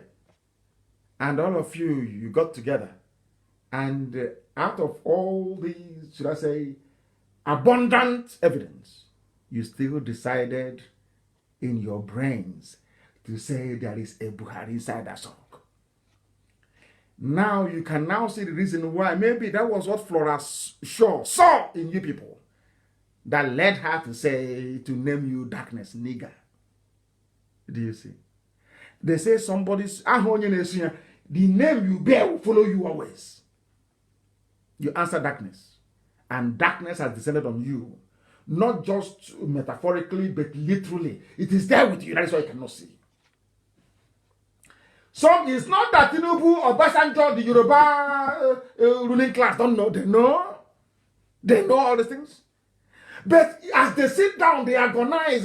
If we open up and say what we know, oh, that's Nnamdi Kanu boy, he's insulted, he will take all the credit for it. The world will know he's been right. That is all only envy. A black man's envy is holding them. And jealousy. They know Asorok is empty. The whole place is on autopilot. It is in the interest of the neo-colonialists to keep Nigeria one because they love the name darkness. As long as it stops Biafra from coming, that they are okay with it. And for the Tinubu camp, all they want to do is to get to 2023. And then they'll start eating and having fun. That's all. These are black people. That is why Africa is poor. The way we reason, the level of evil in us is why we are down. We have failed to reason. And why is that? Why is a woman is saying, my husband, come and help me from those who have hijacked my husband's government. Help me. You said her husband, go back to your husband. Your husband is there. It's just like a woman who has been raped, escaped the rapist, ran to you on the road and said, please, sir, help me. I've been raped. I've been raped. You said, no, come on, go back. You've not been raped. That is what Nigerians are doing to Aisha. She's lamenting every day, trying to send code and signal. My husband is no longer here.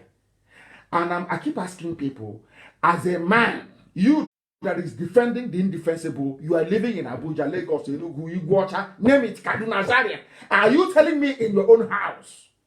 Somebody can be insulting your wife in your own house, and you'll be there, and you keep quiet? I don't know the God that made Nigerians. I don't know. Maybe it's that name, that nigger you're answering. It's blocked up your brains. Embassy destroyed. Not a word. Not one word from somebody who is the president. Not one. Hey! You don't know that the destruction of an embassy is like an invasion. They left it to Senate President and the Speaker of the House. And you're telling... I don't know. I don't want to say anything. I don't want to insult anyone today, to be honest. Because I'm very, very upset. I am very, very upset. Now, listen. If you come home and somebody is beating your mother, or if you're abroad and you hear that your mother was kicked out of your house, who would you ask for first? No, where you are now, let's say you're in Russia, or you're in Uzbekistan, you are in Vietnam, you are in China, you are in Japan, you are in USA.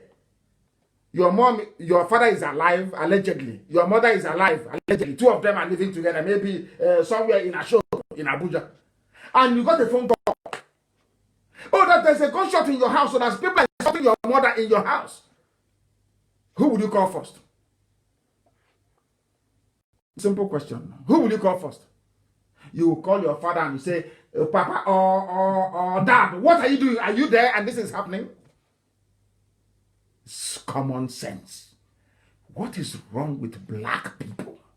Common sense. Common sense. There is nobody there. The husband is dead. That is why they're insulting her. Can't you people reason for once?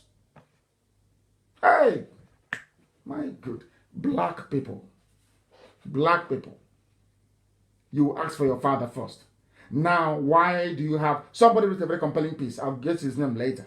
But I'll use it tonight for this very program. There is something somebody wrote. He called it the silence in Asorok. Not from me, please. I don't plagiarize. When I read from somebody, I say it's from somebody else. This is from somebody. Because I'm learned, I know what it means to produce an academic work. It's not easy. So somebody cannot spend their time researching and producing a work. You just copy it verbatim without giving them credit. That is stealing. Let me see if I can find his name before I can even proceed. Because it is very, very important that I can... He wrote this is very, very compelling. I tell you that. His name is Dr. Asuquo Mendy Achibong. He's a lawyer. Dr. Asuquo Mendy Achibong wrote this very, very brilliant. He wrote it in such a way that people can... because black people don't reason very well. We know that is the truth. We don't reason very well. So he had to try and break this down so that anybody reading it will be able to, maybe at the end of it, put one and one together and get two. Because we have failed to reason very well. Now listen, he titled it The Silence in Asorok. Something is not right, he said. People are no longer afraid of President Buhari, who was a dictator. His wife is not afraid or respectful of him anymore, which is these are my own words now, un-Islamic. You cannot... It is un-Islamic for a wife not to respect the husband, even if she is being abused or battered. That is something you must know. That is something you must know. How unbelievable. Now listen. People are no longer afraid of the president. Anybody can do anything and say anything and get away with it. She is fighting her own staff, fighting the staff of the people they claim is her husband, and they're fighting back. People are insulting her without fear of the husband. A young boy insulting the first lady. A first lady that allegedly the husband is alive. Are you people kidding me? Yet, he wrote, yet, silence. Nobody's saying anything. But he forgot to say that IPOB is saying something. You know how the zoo works. They don't like giving us credit. But we're okay with it. Strange to have, listen, he said, strange to have gunshots in the seat of federal governance. Presidency is not a location for shooting target practice. A trained officer of the law discharges weapons in trying to impose the will of Aisha Buhari on another man who simply disregarded her. Yet, silence. Fight in APC. Obaseki frozen out. Chairmen from everywhere. They have about 10 factions now. Chairmen springing out from every cave like mushrooms. Oshomole beaten like small boy. Removed. Katakata everywhere. Obaseki goes to meet Buhari, but diverted to the chief of staff. But he went to see Buhari, but never saw him. Obaseki is not a staff to Buhari. Obaseki leaves PDP. Sorry, he leaves APC to join PDP. But of course, two of them are the same thing because you can change and you can chop and change as you like. Yet there is silence. There is fight in APC. More killings by Boko Haram. Katsina State, the home of the so-called Buhari, who is alive. Remember how foolish we are. If Buhari is to be alive, why is Katsina State on fire? Protests erupting everywhere. Killings of military officers and policemen by Boko Haram. Bandits taking over the north. Kidnapping and killing people. Yet silence.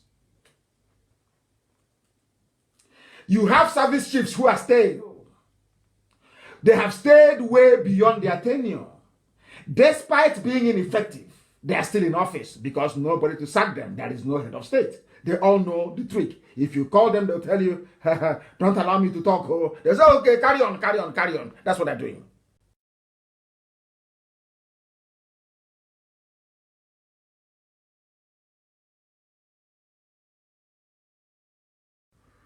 Damnable zoological republic. You people are damned. Damned, I'm telling you, you're damned. Your ignorance is astonishing. Astonishing, I'm telling you. Frightening. Something is wrong in Asorok. He writes, I don't subscribe to conspiracy theories, but is Aisha hiding something from Nigerians? When he said it, it's conspiracy theory. Because both those who can spell conspiracy and those who can't spell conspiracy theory. Then bring him out to speak. Where is the Sibajo? Where is it that ordinary secretary to government, Boss Mustafa, is the one giving directive and unelected? I want to stop complaining, honestly, because people are giving, these zoo people that are giving me headache. There is a level of stupidity you will see in people that you begin to wonder that they cannot be human beings. They can never be. They can never be. Honestly speaking, they can never be. Something is wrong in Asorok. Something is off. I know for a fact that no man on earth can insult a Nigerian man's wife and live to boast about it, talk less of being employed by him who born you. But it happened in Asorok. Asorok is empty. You know, they're afraid of IPOB and Nnamdi Kanu, that's all. They're afraid. If you announce it now that the man is dead, Nnamdi Kanu will use it to destroy what is left of the zoo. You know, we don't want it.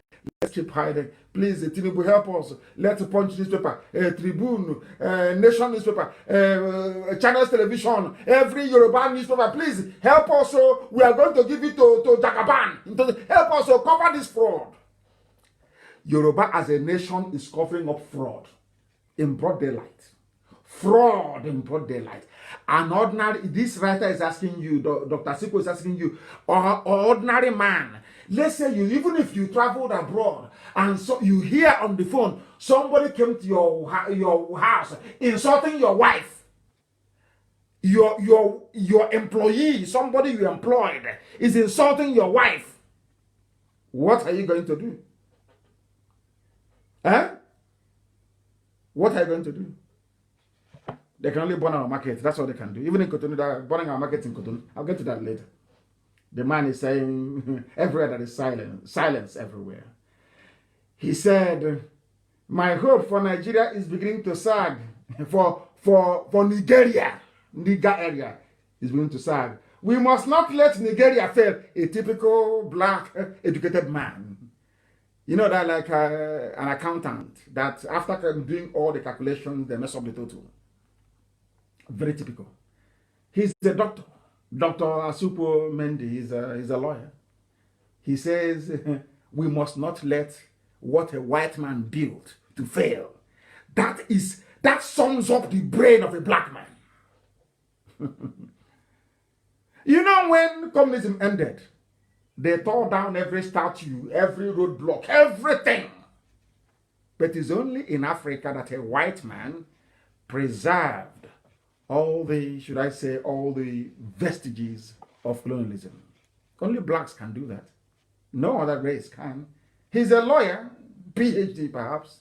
After writing this brilliant piece, he said, in a country where Miyetti Yala is a stakeholder in the government, but the fourth largest and most deadliest terrorist group in the world, he is saying, we must not let Nigeria fail. Do you know why? Because he lives in Abuja. That is how blacks reason. Oh dear. But the zoo is gone. I'm telling you the truth. Now in Nigeria, they know it has collapsed. They know it very well. They are just waiting for me to make a move. That's all. The zoo is gone. And we are going to make one soon. That's all they are waiting for. Let Nnamdi Kanu make that move. That will collapse the zoo. Oh dear. Zoo is finished. It's finished. That is, how are you going? I said to them, You can walk up to any Nigerian ambassador now, to any Nigerian embassy, you can set it on fire. Nothing will happen to you. Because Nigeria doesn't exist anymore.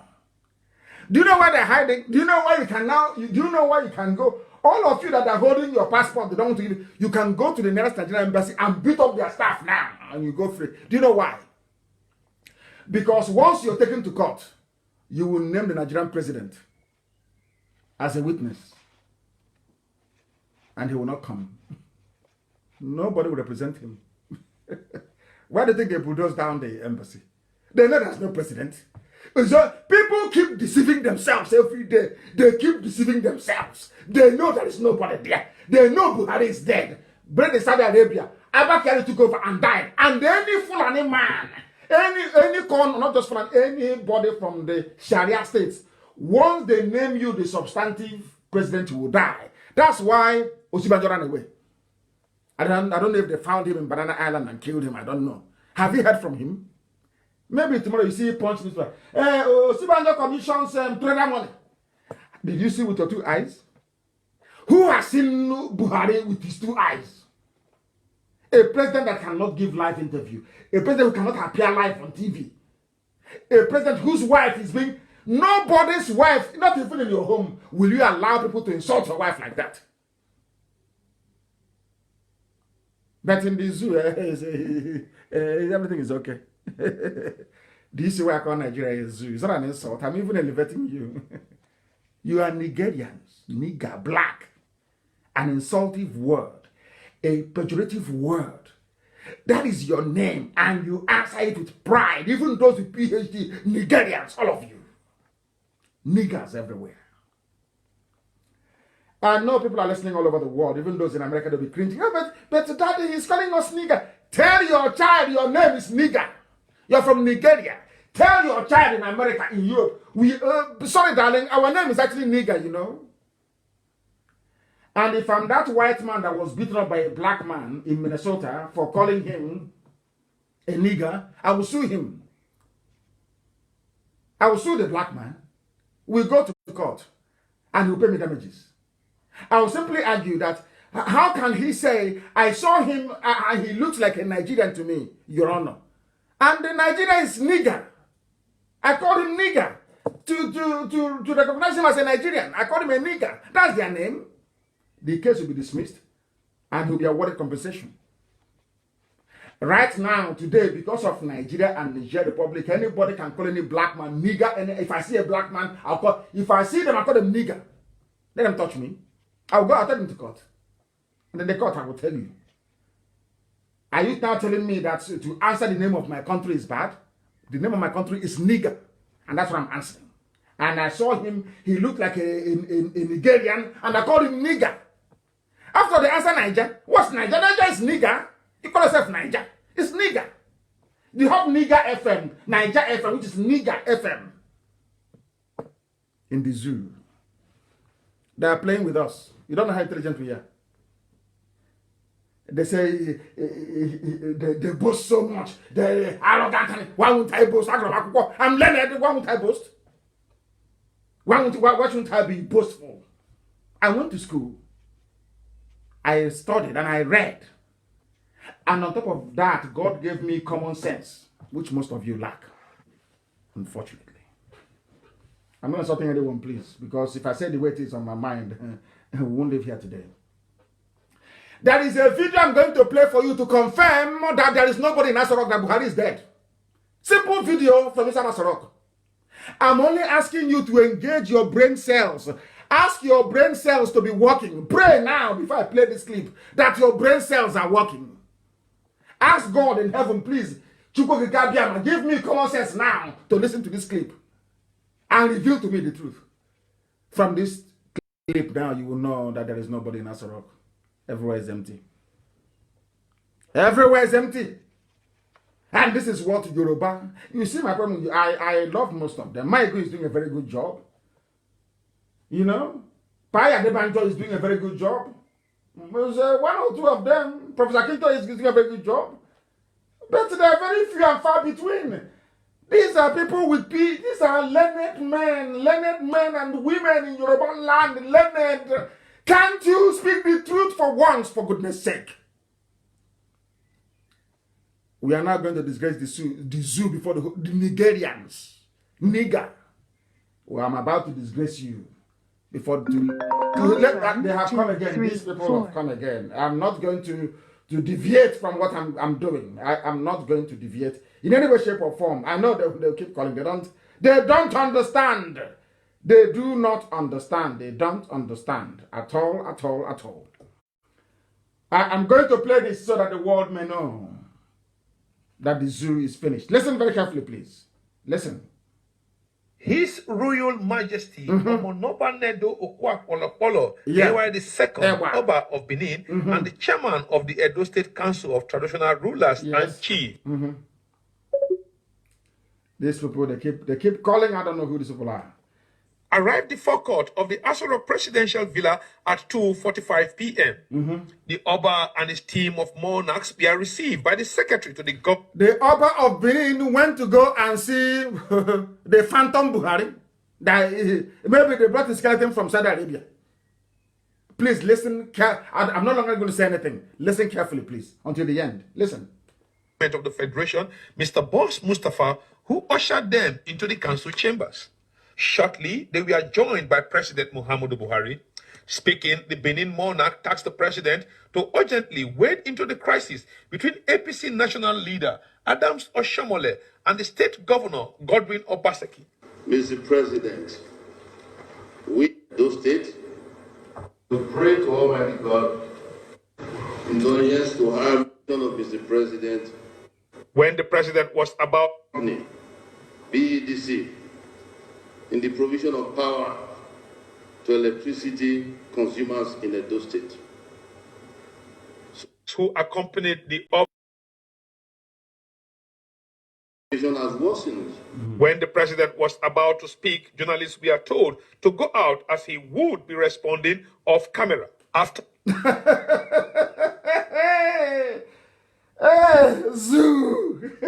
Zoological Republic. Have you heard it?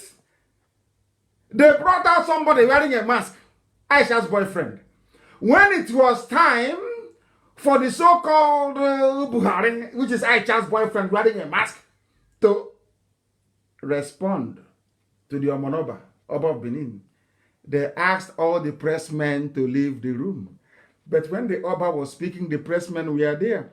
When the Oba arrived with his chiefs in council, Boss Mustafa, the secretary to the government, went to receive them, brought them into the chambers. And somebody wearing Buhari mask came out, of course, Aisha's boyfriend, the latest one, came out. And after the Benin monarch must have finished speaking, when it was time, a whole president of the people, when it was now time for the president to respond to the monarch, all the pressmen were asked to leave the room. What other proof do you need that I'm right, that there is no Buhari? I love that beat. I want to hear it again, please. Do you know what? They don't know what IPO. They have no idea who we are. Do they? I don't think they do. Complete decimation of the zoo. Everybody with a hand in Operation Python Dance will die. All of them, they will die. Every major planner of Operation Python Dance that came to my house, that led to the death of my parents, my men died, they will all die. Watch and see what is going to happen. Let us go back a little bit, please. Just a tiny bit. To hear it. Because most zoo animals won't believe this. I want to prove to you that there is no Buhari.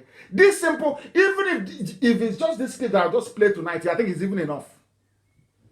Listen, this journalist is very, very brave. Very brave. They didn't remember to bribe him on time. Let us try again. They are told to go out as he would be Listen. The situation has worsened. When the president was about to speak, journalists were told to go out as he would be responding off camera. Have you heard of such somebody you voted for, you claim you voted for, in a democracy? As if people, you don't see Trump every day. You don't see Kofi Zita, Dada, no, of Ghana. You don't see other presidents. Somebody came to see you. If you know you're going to be responding off camera, why did you invite the cameras in the first place? Tomorrow you see somebody with a PhD or a professor of nuclear science, emeritus, living in a badger. He will come out and write, hey, I want Nigeria. I'm writing now to the president of Nigeria. President, you cannot respond to ordinary, I wouldn't say ordinary because I respect the Benin monarchy. I do a lot. I love the institution. So somebody who will just respond, a monarch came, a first-class monarch came to see the president, so-called. Aisha brought out the lover. Because Aisha changed, I think she changes men now. I think every 9. We're still researching it. It's 9 months or so. I'm not sure. To get the new one, representing something that is just evil in Islam. That's what she's practicing, and that's why little boys are insulting her. Have you seen it? Have you seen it now that there is no Buhari? Have you seen it? When it's time for the president to respond, journalists were asked to leave. He will respond off camera.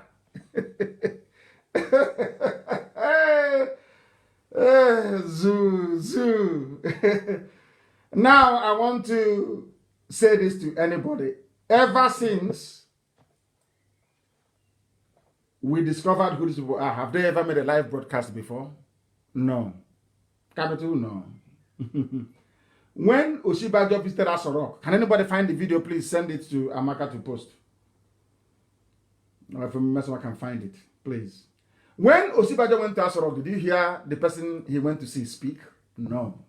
When Buratai, they claim Buratai went there, of course it's Photoshop. Buratai went there 2 weeks ago and came out and spoke. Did you see who he met? Did that person speak? No. Then how can you say you have a president? How? Nigeria. Yet, every blessed day, they'll be writing, insecurity, details of meeting between Buratai and senior officers, operational commanders revealed on the pages of. It's just like you never see them. They don't exist. But if they can rustle up maybe 4,400, they find a journalist in there that you slip past with you know that bag, you know those journalists one at none. They find them and give them 4,400 and ask them to bring them change. They write rubbish. They don't exist. They don't exist. But if you pay journalists, they will write for you. They don't exist at all. Just on paper. You know, there's some journalists who don't want to know. There's some journalists who are in serious pain in the zoo. Some of them are very good, in serious pain. They're looking for money to pay rent. And he tell them, I have press release, so I want to. They said I should tell you, Boss Mustafa said I should tell you to write about Buratai's meeting with officers. No video.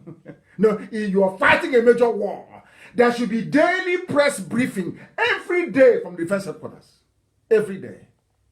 They say, I wanted to write, say, Buratai don't attend meeting. Oh, correct, sir. You send me that your account number. I don't forget them. Democracy in the heart of darkness in Nigeria. Oh dear me. We must preach this gospel. And what time is it now? Is approximately, let's say 5 minutes roughly. 5 minutes to 9 p.m. I must preach. Please allow me to preach. Allow me to preach, please. The Borno State governor was there. Nobody heard Aisha's boyfriend speak. That is why I want this thing posted, please. No amount of evidence will ever convince an idiot, Mark Twain said. Post it, please. No amount of evidence will convince once somebody is an idiot, that person is an idiot for life. And on top of that, your name is darkness, nigger. There's trouble now. No amount. And we've just proved it to them now. If that person is a human being, Why did you ask the media? Because they know Nnamdi Kanu, IPOB, we are watching. If he appears on camera, we tear them to pieces. We drove them away. If not for IPOB, they'll be deceiving you with Photoshop. It is because of IPOB. That is why they cannot show any nonsense on television. They know we shred them. This is how powerful we are. We are not in your league. We are not. We can never be in your league. That little data you have through, is it Airtel or whatever, you can be marking your rubbish as always, talking rubbish that nobody wants to hear. Because our people don't want to talk. Is that correct? You know, after the strain and the pressure of the work we do, sometimes we need a little bit of gossip here and there to divert our attention, to play a little bit with one chunk of gossip. That's all. Nobody takes you seriously. Nobody. Now our people are informed. Now they know. As I'm speaking to you, the entire Igbocha is listening live on FM. That's how formidable we are. So your little video watched by 600 people, it makes no difference to us. We watch it out of fun, to just see something different, to hear how somebody is gossiping. That's all. Me too, sometimes I listen, because sometimes all this pressure, you want a little bit of gossip to lighten things a little bit, to make you laugh. No amount of evidence will convince an idiot. If after tonight anybody rises up to say, I am Niger Delta, you know they are working for the caliphate and they are ashamed of themselves because we have defeated them. Did you go to war? Only common sense and reason. Now they're on the run. Their masters have called them. Hey, what are you doing? And you are there. Hey, madam, you are there. You're no longer using Niger Delta. Did you hear what Nnamdi Kanu said? Nnamdi Kanu said nobody is proud of Niger Delta anymore. Oh yeah, we are Niger Delta now. We are Niger Delta. Looking for money from Janjaweed the Fulani. They think we are stupid. They think we are dumb. Niger Delta, my fruit. Darkness, you are. And it shows in your brain. It shows in our environment in southern Biafra. You can see it there very clearly. How dark. People are being poisoned. Are you aware of that? I'll read it for you tonight so you will know what is going on there. That they will never tell you about. You think this is militancy, stomach militancy. We are here to fight for freedom. We are not militants, freedom. And it's coming. And you will see it. If you're a foreign contractor and Nigerians are owing you money, now is the time to seize their embassy and demolish their buildings. If you're a contractor anywhere in the world, maybe you have printed passports for them, because some of you don't know that your passports are printed abroad anyway. That was the contract they gave to the. You know what what Nigeria did is to share all the huge contracts and give it to countries all over the world. Israel has a contract, defense contract. Russia has a contract, defense contract, and also this e-bot, which is this computer-generated attack system they have to attack IPOB and all that. They're paying very well for it. Britain gets oil for free. Everybody has something they're getting. Do you know the Irish Republic? That is where they print Nigerian passports. In Ireland.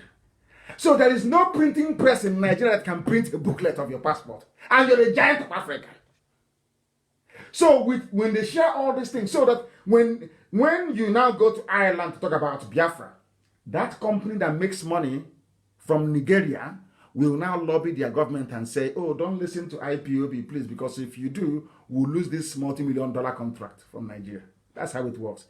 They did it to me in Israel. And you know us now. The worst they can ever do is to try and stop us. We just continue. And we continued. Until we got to the people that we're looking for. That's the way it is. So anytime, that is why when I look at people, when they sit in the zoo, when somebody is maybe carrying a file or saying, they're talking about Biafra, I look at them as mad people.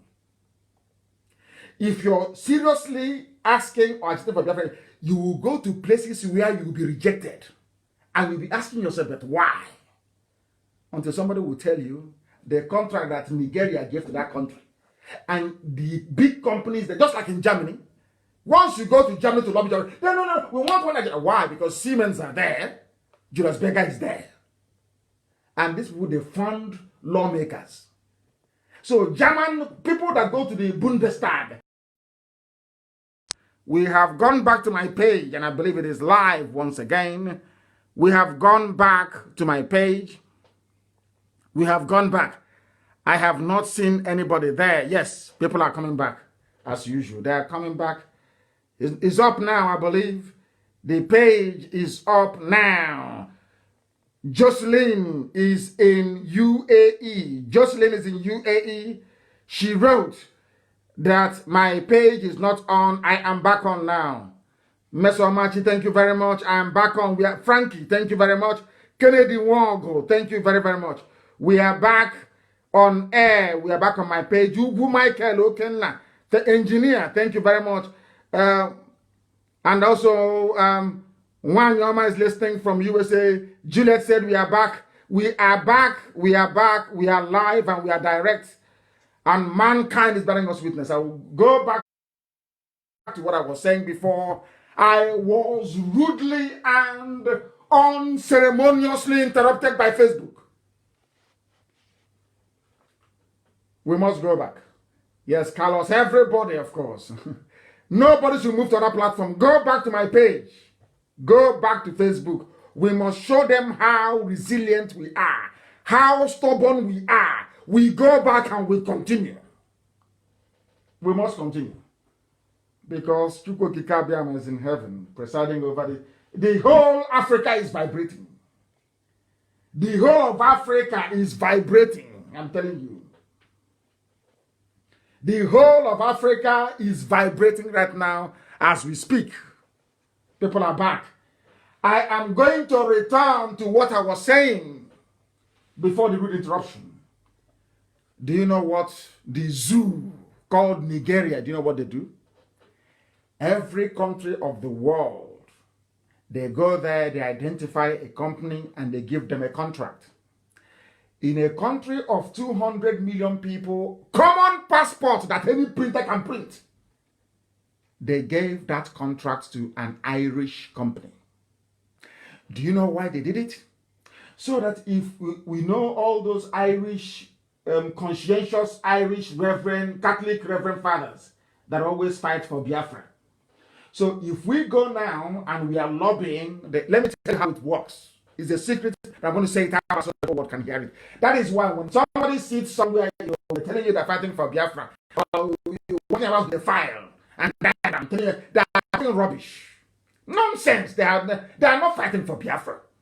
Because we know what we suffer on a daily basis. Each time you go to Ireland to go and lobby the Irish government to support Biafra, they will tell you, oh, there is a very valid case for Biafra. We can understand, you fought your war and the rest of it. But come back again. When you come back again, you will hear that it is in our interest to keep Nigeria as one.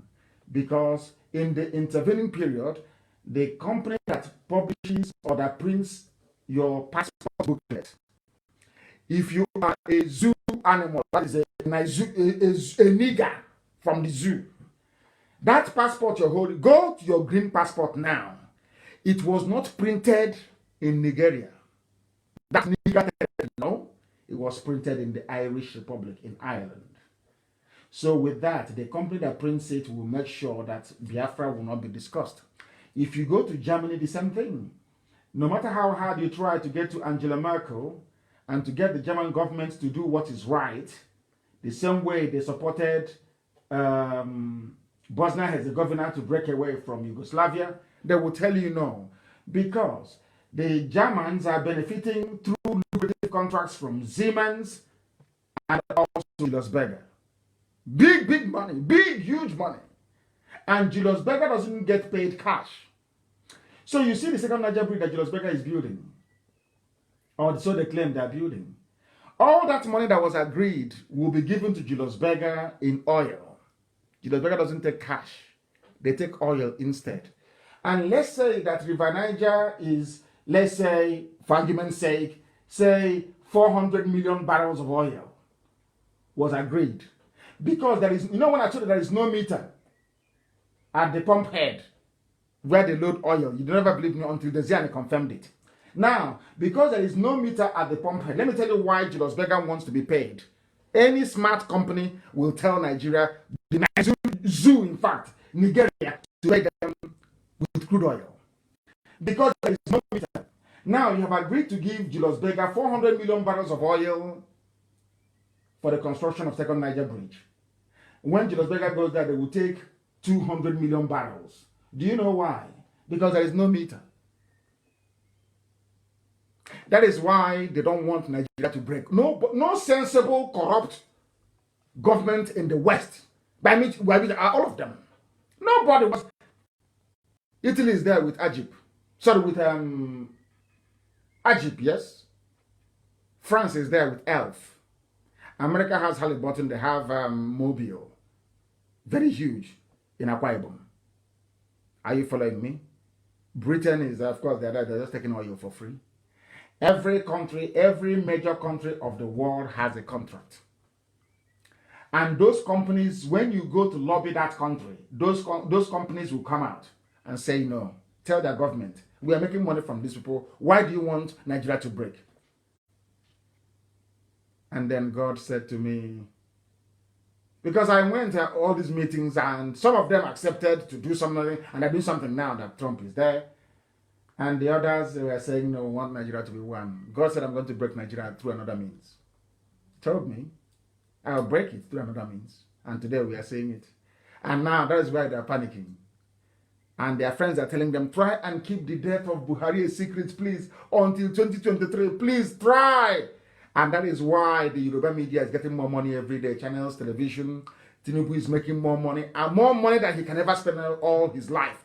And his next 20 generations. To keep it a secret. So that the zoo won't bet it's too late now. They know it's too late. That's what happened. So I'm sure that our brother will be happy because I have gone back to where I stopped. I've gone back to where I stopped. I told people, I told them, I want to go back to my old broadcast and bring them out for me.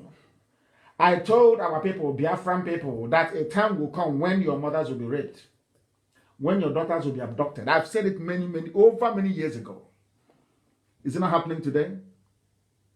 Look at all, and please publish the pictures, all the dead bodies that litter our farms, our farm roads, our villages. People come to our land and they kill us. They come to our land and they kill us. Nobody's saying anything. They are waiting for IPOB. But do you know why they cannot do anything? It's guilty conscience. These are the people that brought Operation Python dance. Those that killed our men. That led to the death of my parents. When I launched a security outfit, they came, all of them. What? Not knowing that the Fulani cabal, telling them to disassociate themselves from me and IPOB, we are planning something greater. They were planning to invade us. And I told Modo that these people are coming. In his house in Enugu. I told Modo, when I went to ADF meeting, Ali Igbo Development Foundation, I told them that these people are coming. They are coming. They are coming. And today they have come.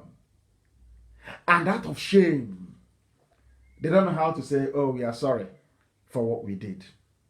Please forgive us. Raise an army to defend our land because they know we have the men. Of course we have them under one command. Call this army to stand and defend us. They are ashamed.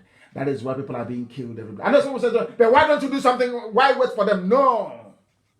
All of you were there when the army came to my house to kill me. Because I spoke the truth. Because I told you to be prepared. You all kept quiet. All of you kept quiet. I lost 28 men, my cousin, my parents, and my dog, Jack. And you keep deceiving yourselves that Buhari is there. But you know he is not. That is why I maintain that the zoo will implode this year. The zoo cannot pass this year. It will implode this year. If they either do it peacefully or they do it, in pieces. But this year it must collapse this year. We can't allow the zoo to go into 2021. It's impossible. Impossible. We must do it this year. Because men are dying. Look at Publish those pictures and tag people. Let them go to my page and see it. What is happening in your homes? All of you are now too ashamed because you don't want to speak about it. Has Ohanese spoken about the killings of our people? How about Pandef? No. How about your governors? Yes, those that plan to kill me. How about those reverend fathers that went to Nike Lake Resort to plan my death and my assassination? Most of the bishops you have in Igbo land, they were there to collect money from Ike Madu to kill me. Nike Lake Resort. Ask them. Ask Archbishop Chukwuma, Anglican Communion in Enugu. Were you there or not? Because when I push you, I'll show you where to fall. If I mention an incident, I will give you names of people to ask. Archbishop Chukwuma, were you at the meeting where I was betrayed or not? Yes or no? Nike Lake Resort.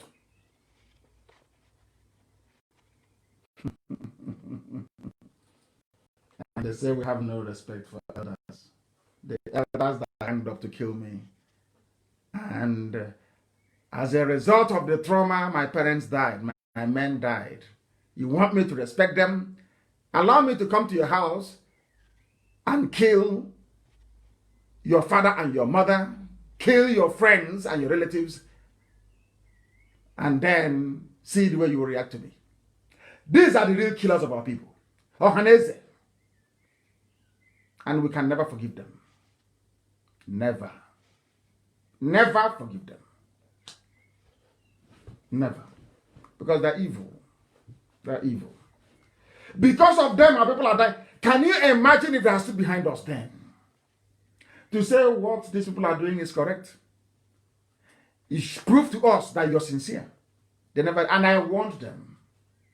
They traveled to Enugu that time. The Sultan went to Enugu to go and ask him, are you people here? What are you doing? Stop Nnamdi Kanu. You must stop him now. You must stop him now. But now that the Fulanis are killing your people, has the Sultan come back to ask you how far? But you claim you're intelligent. I must preach this gospel. And people are answering Niger Delta. We are Niger Delta. There is a Daily Times publication. I'm sure all of you have it. I want you to go. This is for the saboteurs in the southern part of Biafra, in his zone especially. I don't know what is wrong with the John. They always produce hardened saboteurs. Hardcore sabo. Heavy saboteurs always come from his zone. I don't know why. Maybe because Pigo came from there as well. The light of Biafra is from there. Maybe Satan must be there. All you saboteurs from a John land, Sabo, this is for you. Daily Times publication. Tuesday, 25 of April, 1967. The way your useless, satanic Niger Delta came about. Created by one man. As a threat, should I say as a blackmail. If Biafra tries to break away, we will create Cross River, Ogoja and River State. So when you stand up and talk rubbish, nonsense about River State, rubbish was created by God. Not by God in heaven, but by a murder, a mass murder. Shame on all of you. I say shame on all of you. Talking rubbish, River State, Niger Delta. Shame on all of you. Something that God created. You have no shame, have no class, you have no dignity. Bunch of harlots everywhere. No dignity, no honor. You claim you went to school, but you cannot reason very well. It was created to divide you. Here is the proof. Daily Times, April 25, 1967. Your useless Niger Delta was created to divide us. You animals cannot reason. You can't. So you're making stupid video, looking like a pig, talking rubbish. Because your brains are empty. Your masters paying you money from the north. They press you. Oh, you are there, and IPOB is waxing strong. Say something. There's your hair. Fools everywhere. You're challenging people who are more intelligent than you. A lowly IPOB officer would demolish all of you in any debate. Not to talk of DOS. And then you come to me. You will be demolished. They said in the world and all these Efulefus, they went to go and do a lawsuit out of shame. And I want to ask anybody who is reasonable, why wouldn't you want to go to court to go and institute a lawsuit with Edwin Clark? Out of shame. Your people are dying, and the only thing you can do is to file a court case asking for damages of their own share will be maybe around 17 billion naira. Not even dollars. You did not mention people who are dying. You did not mention Miyetti Yala terrorists killing people. What concerns you? Your main concern is money. Let's go to court and ask for money. Because I don't see any greater strategy behind all this court nonsense. There were other fools that said they wanted to go to court to fight for Biafra. It's been adjourned till today. It's an adjournment. So how can you get justice? Abakoba went to court to go and challenge this dichotomy between the North and the South in terms of unity schools, cut-off mark. The same cut-off mark. The case is in court, but the same cut-off mark. If you score 2 from Yobe, you go to unity school. From Anambra, you have to score 138. But he's in court. The same court he went to.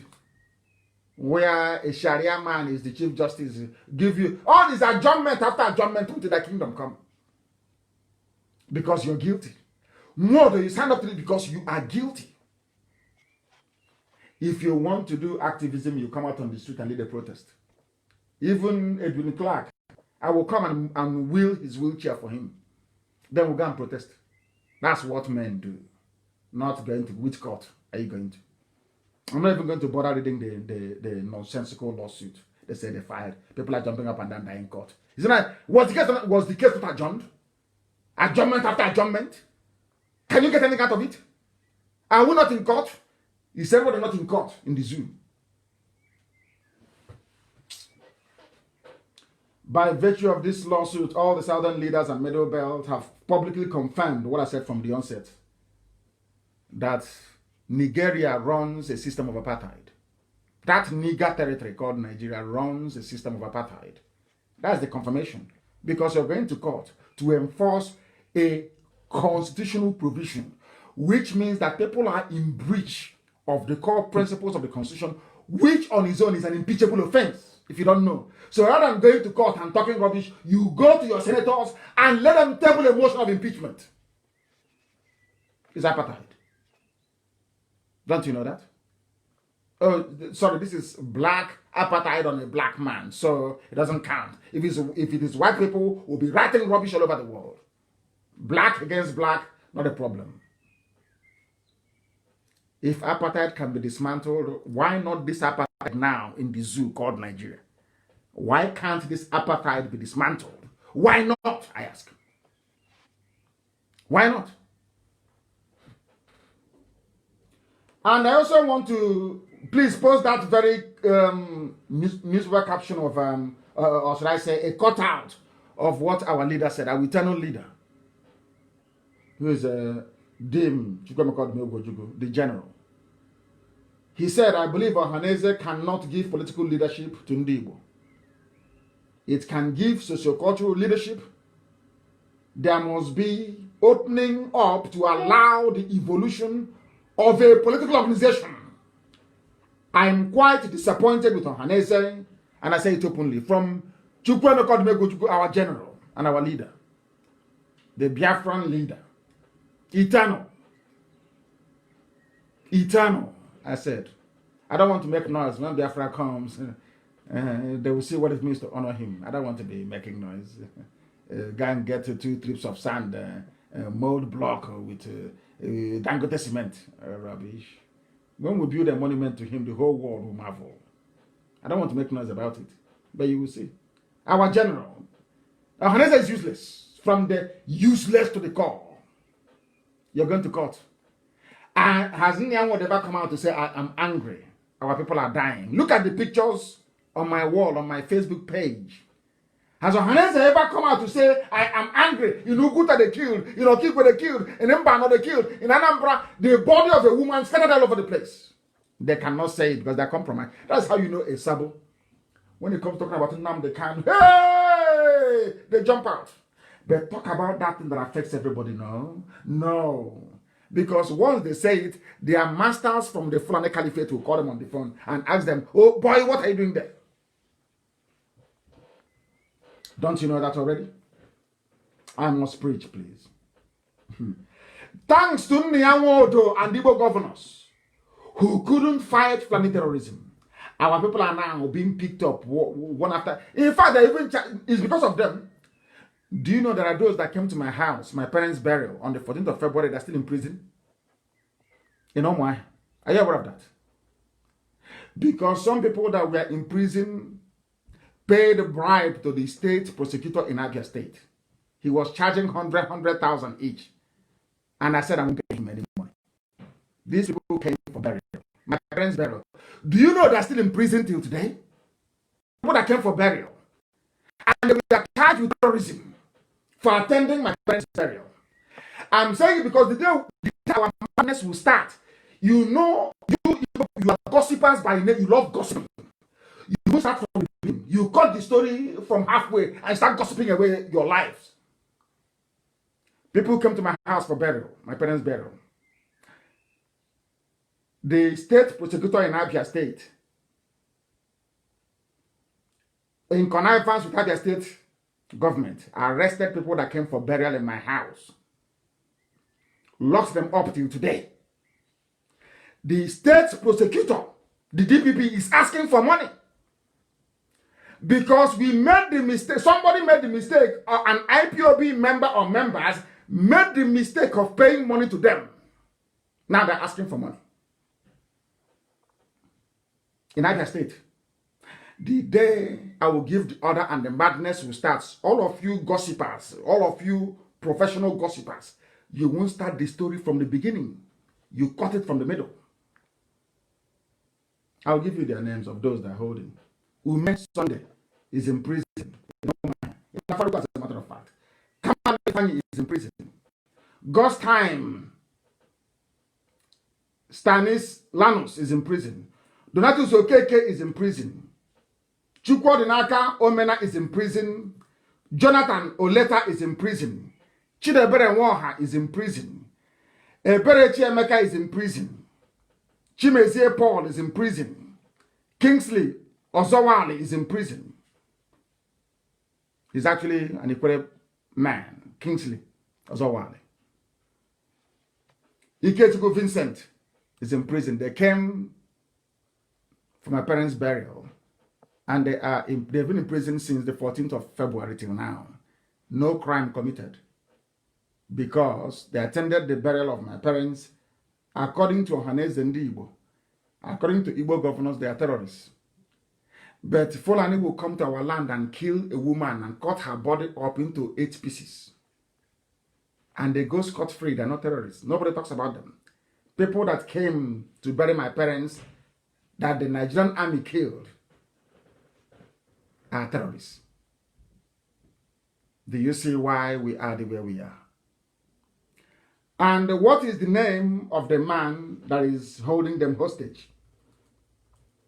What is the name of this man that is holding our people hostage? I must find his name. I must give it to the whole world to know that these are people, these are Igbo people, Igbo. They never prosecute Fulanis killing their people. Anywhere they see IPOB, they want to make money with IPOB by arrest. These are Igbo people. These are Biafran people in the police. In the police. Whereas in the same zoo they're in, the Fulani army officer and police will give guns to their people to go and kill Biafran people. Those defending Biafran land will be arrested by Biafran policemen and women and locked up. I hope you're following. I hope all of you are following what is happening. Do you now understand the mess we are in?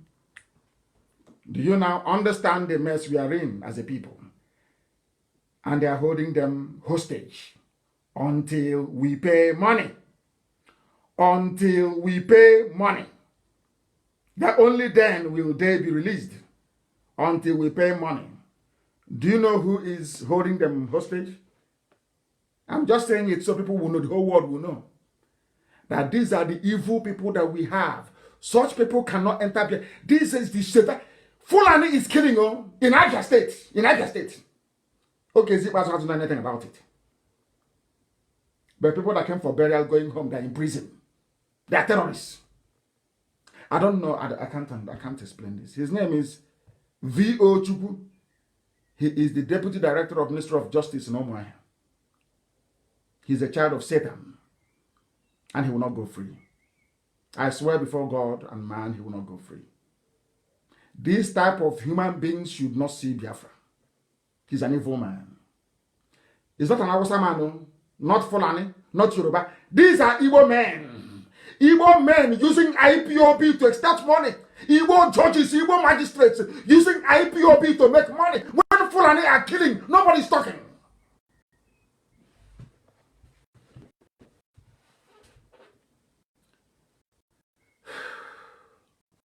Mr. Chupu, V.O. Chupu, the Deputy Director. There is one called Kanem Glory. These are the police prosecutors. Kanem Glory, you have not seen Fulani to arrest. It's IPOB fighting for your life that you are arresting. Do you see how maybe this evil from and the governors has, this is how evil, that is why Fulani is making use of, you messing us up because of this type of brain we have. I'm just saying it so that when it happens, nobody will say we have no. You know our people, they love to talk rubbish. You see them writing about IP. I have seen there's only another person from Abuja writing. Before I used to ignore this what IPOB is doing, but now I'm serious. He will never write about the killings of his people. And when did it start that we now hate ourselves so much that people are being killed by the Fulani? Nobody wants to talk. But you can write about IPOB and yap about IPOB and rant about IPOB all you like. But never about the people who are dying at the hands of the Fulani. Oh, dear me. Very sad indeed. We must preach this very gospel. We need to preach it. And let me tell you something. I said I'm not going to insult anybody today, maybe even going forward, but I am distressed. If I ask you now, where do you have the greatest concentration of insecurity, what would you say? You would say maybe Northeast, in the North, banditry, Boko Haram, Miet Yala, all this. But do you know that in Anambra, the police has taken over a community? This same police cannot take over a community in Brono. They cannot take over a community in Yobe. They have not taken over a community in Adamawa. Why are all these things? I keep asking myself, okay, what is wrong with our people? Why are these governors allowing these things to happen? I don't understand our people. Why must police come into Achala and Oromco in Oka North to take over our land? Why? I ask, why? Can somebody please tell me? What is wrong with us? What is wrong with us as a people? What is wrong with us? Oh, Lord have mercy. Lord have mercy. Lord have mercy. Lord have mercy. Unbelievable. Unbelievable. And instead of us to talk about this, we are busy suing a dead man. Buhari is dead and they know it. The case are being caught adjournment after adjournment till the kingdom come. Why are people lying to themselves? Why are people lying? Anyway, of course, remember Kemi Adeosun, have you forgotten? The former finance minister that forged her certificate. Maybe that was where they got all this forgery from, these skills to forge. A country that is steeped in criminality, with some pastors that are insane and pseudo-intellectuals, elders who are there and evil is happening, they cannot speak. Our people are being killed. But IPOB is a terrorist organization. People come for burial and are going home, we arrest them. If I give orders now, this Chuku, this state prosecutor in Abia, this prosecutor in Abia, if I give the order now that his family should be taken, all of you start talking rubbish. Oh, Nnamdi Kanu is a kidnapper. He has done it. Now he has kidnapped people from my house, going home. None of you have said a word. And he has the temerity to ask to be paid. This is why we don't give bribe to the zoo, DPP, or police. I have warned IPOB family members. I have warned them. If you are arrested, we don't give any bribe. We go to court until the case is dismissed. We don't give bribe to anybody. You see what this nonsense has cost? Now they want money from everybody because some people went and paid money to be released. If you go to Femi Adesina's page, Femi Adesina, the chief, the master forger, you will see all the people that came to Asorok. There is no video, no confirmation anybody was seen or seen talking to whoever they claim they went to see in the name of Buhari. All they care about is Nnamdi Kanu is against Christianity. I have spent, the Christian Association of Nigeria has no Twitter handle. All they care about is to take your tithe and your offering and then buy private jet. I said they have a whole can that their members are being slaughtered. They have common Twitter handle they don't have. Christian Association of Nigeria, no Twitter handle. I checked and I couldn't see any. I am the one that tweet and inform world leaders about what is happening in the zoo to Christians in zoo, Nigeria. I am the one that does it. You don't give me your money, do you? Christians. You give it to your pastors and they buy private jets. They preach nonsense to you. They mess you up. The Fulanis will come and kill you and they won't talk. All that bothers them is tithe, and people think I cannot preach the truth. Who gave birth to that dog? They said I cannot. Who are you? Who are you? I cannot preach the truth. I'm Nnamdi Kanu. Who told you that I won't preach the truth? I went to court and I called Buhari when he was alive. I called him a madman in his court. And it is you, I cannot tell the truth. Who gave birth to you? We are the ones spending our money fighting for Christians who are persecuted in the zoo called Nigeria. I give the order and we spend this money huge every month fighting for you. Some of you ingrates, some of you ungrateful Christians, I would say. Ungrateful, illiterate, badly educated. The amount of money I spend in a month fighting for you, all of your daddy GOs have not spent it in a whole year. Do they fight for you? Where have they been before to discuss Christian persecution in Nigeria? It is IPOB that is doing it. IPOB, yes. For your information. Let me listen to what a man of God has to say about some of you who are ignorant. It is not me. I'm sure this is Tunde Bakari. Is that correct? Yes. Listen to him. Listen to him. According to his riches in glory. Listen. And then end up buying my own private jet. Private jet. No, my own God is different. Tunde Bakari is saying that you don't give him money to buy a private jet. He said his own God is different. I did not hear people attacking him. Yoruba media did not attack Tunde Bakari for saying this. But if it's Nnamdi Kanu, every idiot, every thumb, every cockroach talking rubbish. Tunde Bakari castigating those who buy private jets. Are you not listening? Or have you gone deaf? And then end up buying my own private jet. No, my own God is different.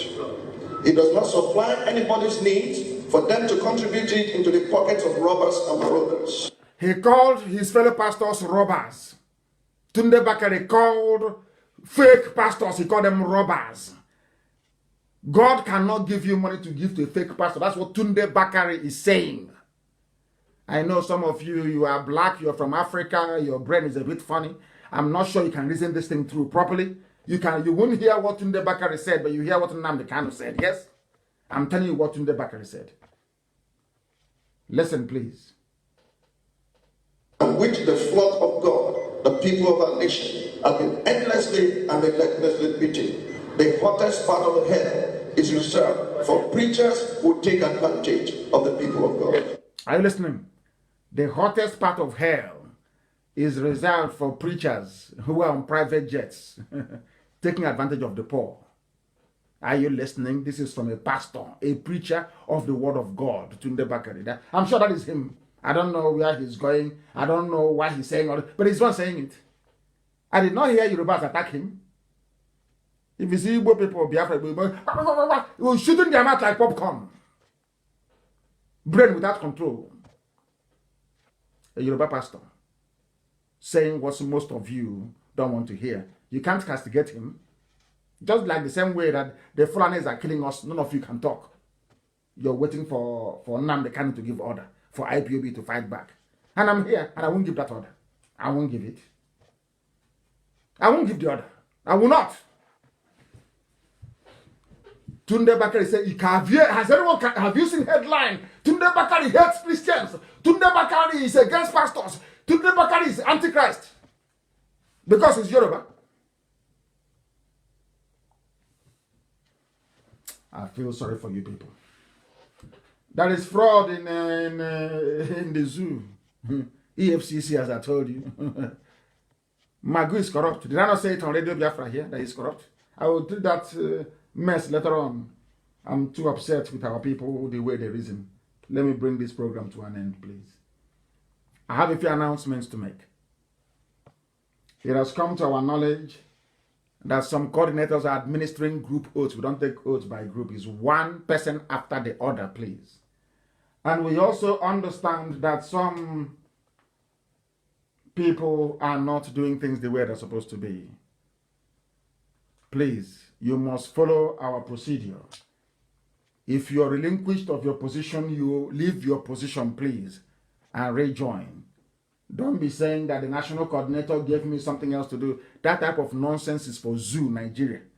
Because in Biafra land, you may lose election. And once you lose, you just go to your house, you congratulate your opponent, you go to your house and you sit down. All this nonsense, I won't have it. I won't. But all the same, I thank all of you from all over the world who listen to us this very evening. Everything we say is born out of love and not hate.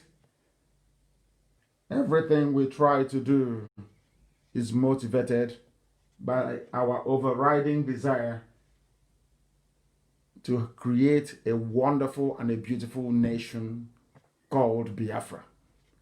That the world, our children, even those who died in the course of this very struggle will be very proud of. We must remember those that died, and for their sake, we must continue to push ahead until Biafra is restored. We are not doing it because we want people to be poor, to be begging for visa to visit Biafra land, to be able to survive. No. We are doing it because it is the right thing to do. The suffering is too much. The pain is almost intolerable, and we must bring this misery to an end.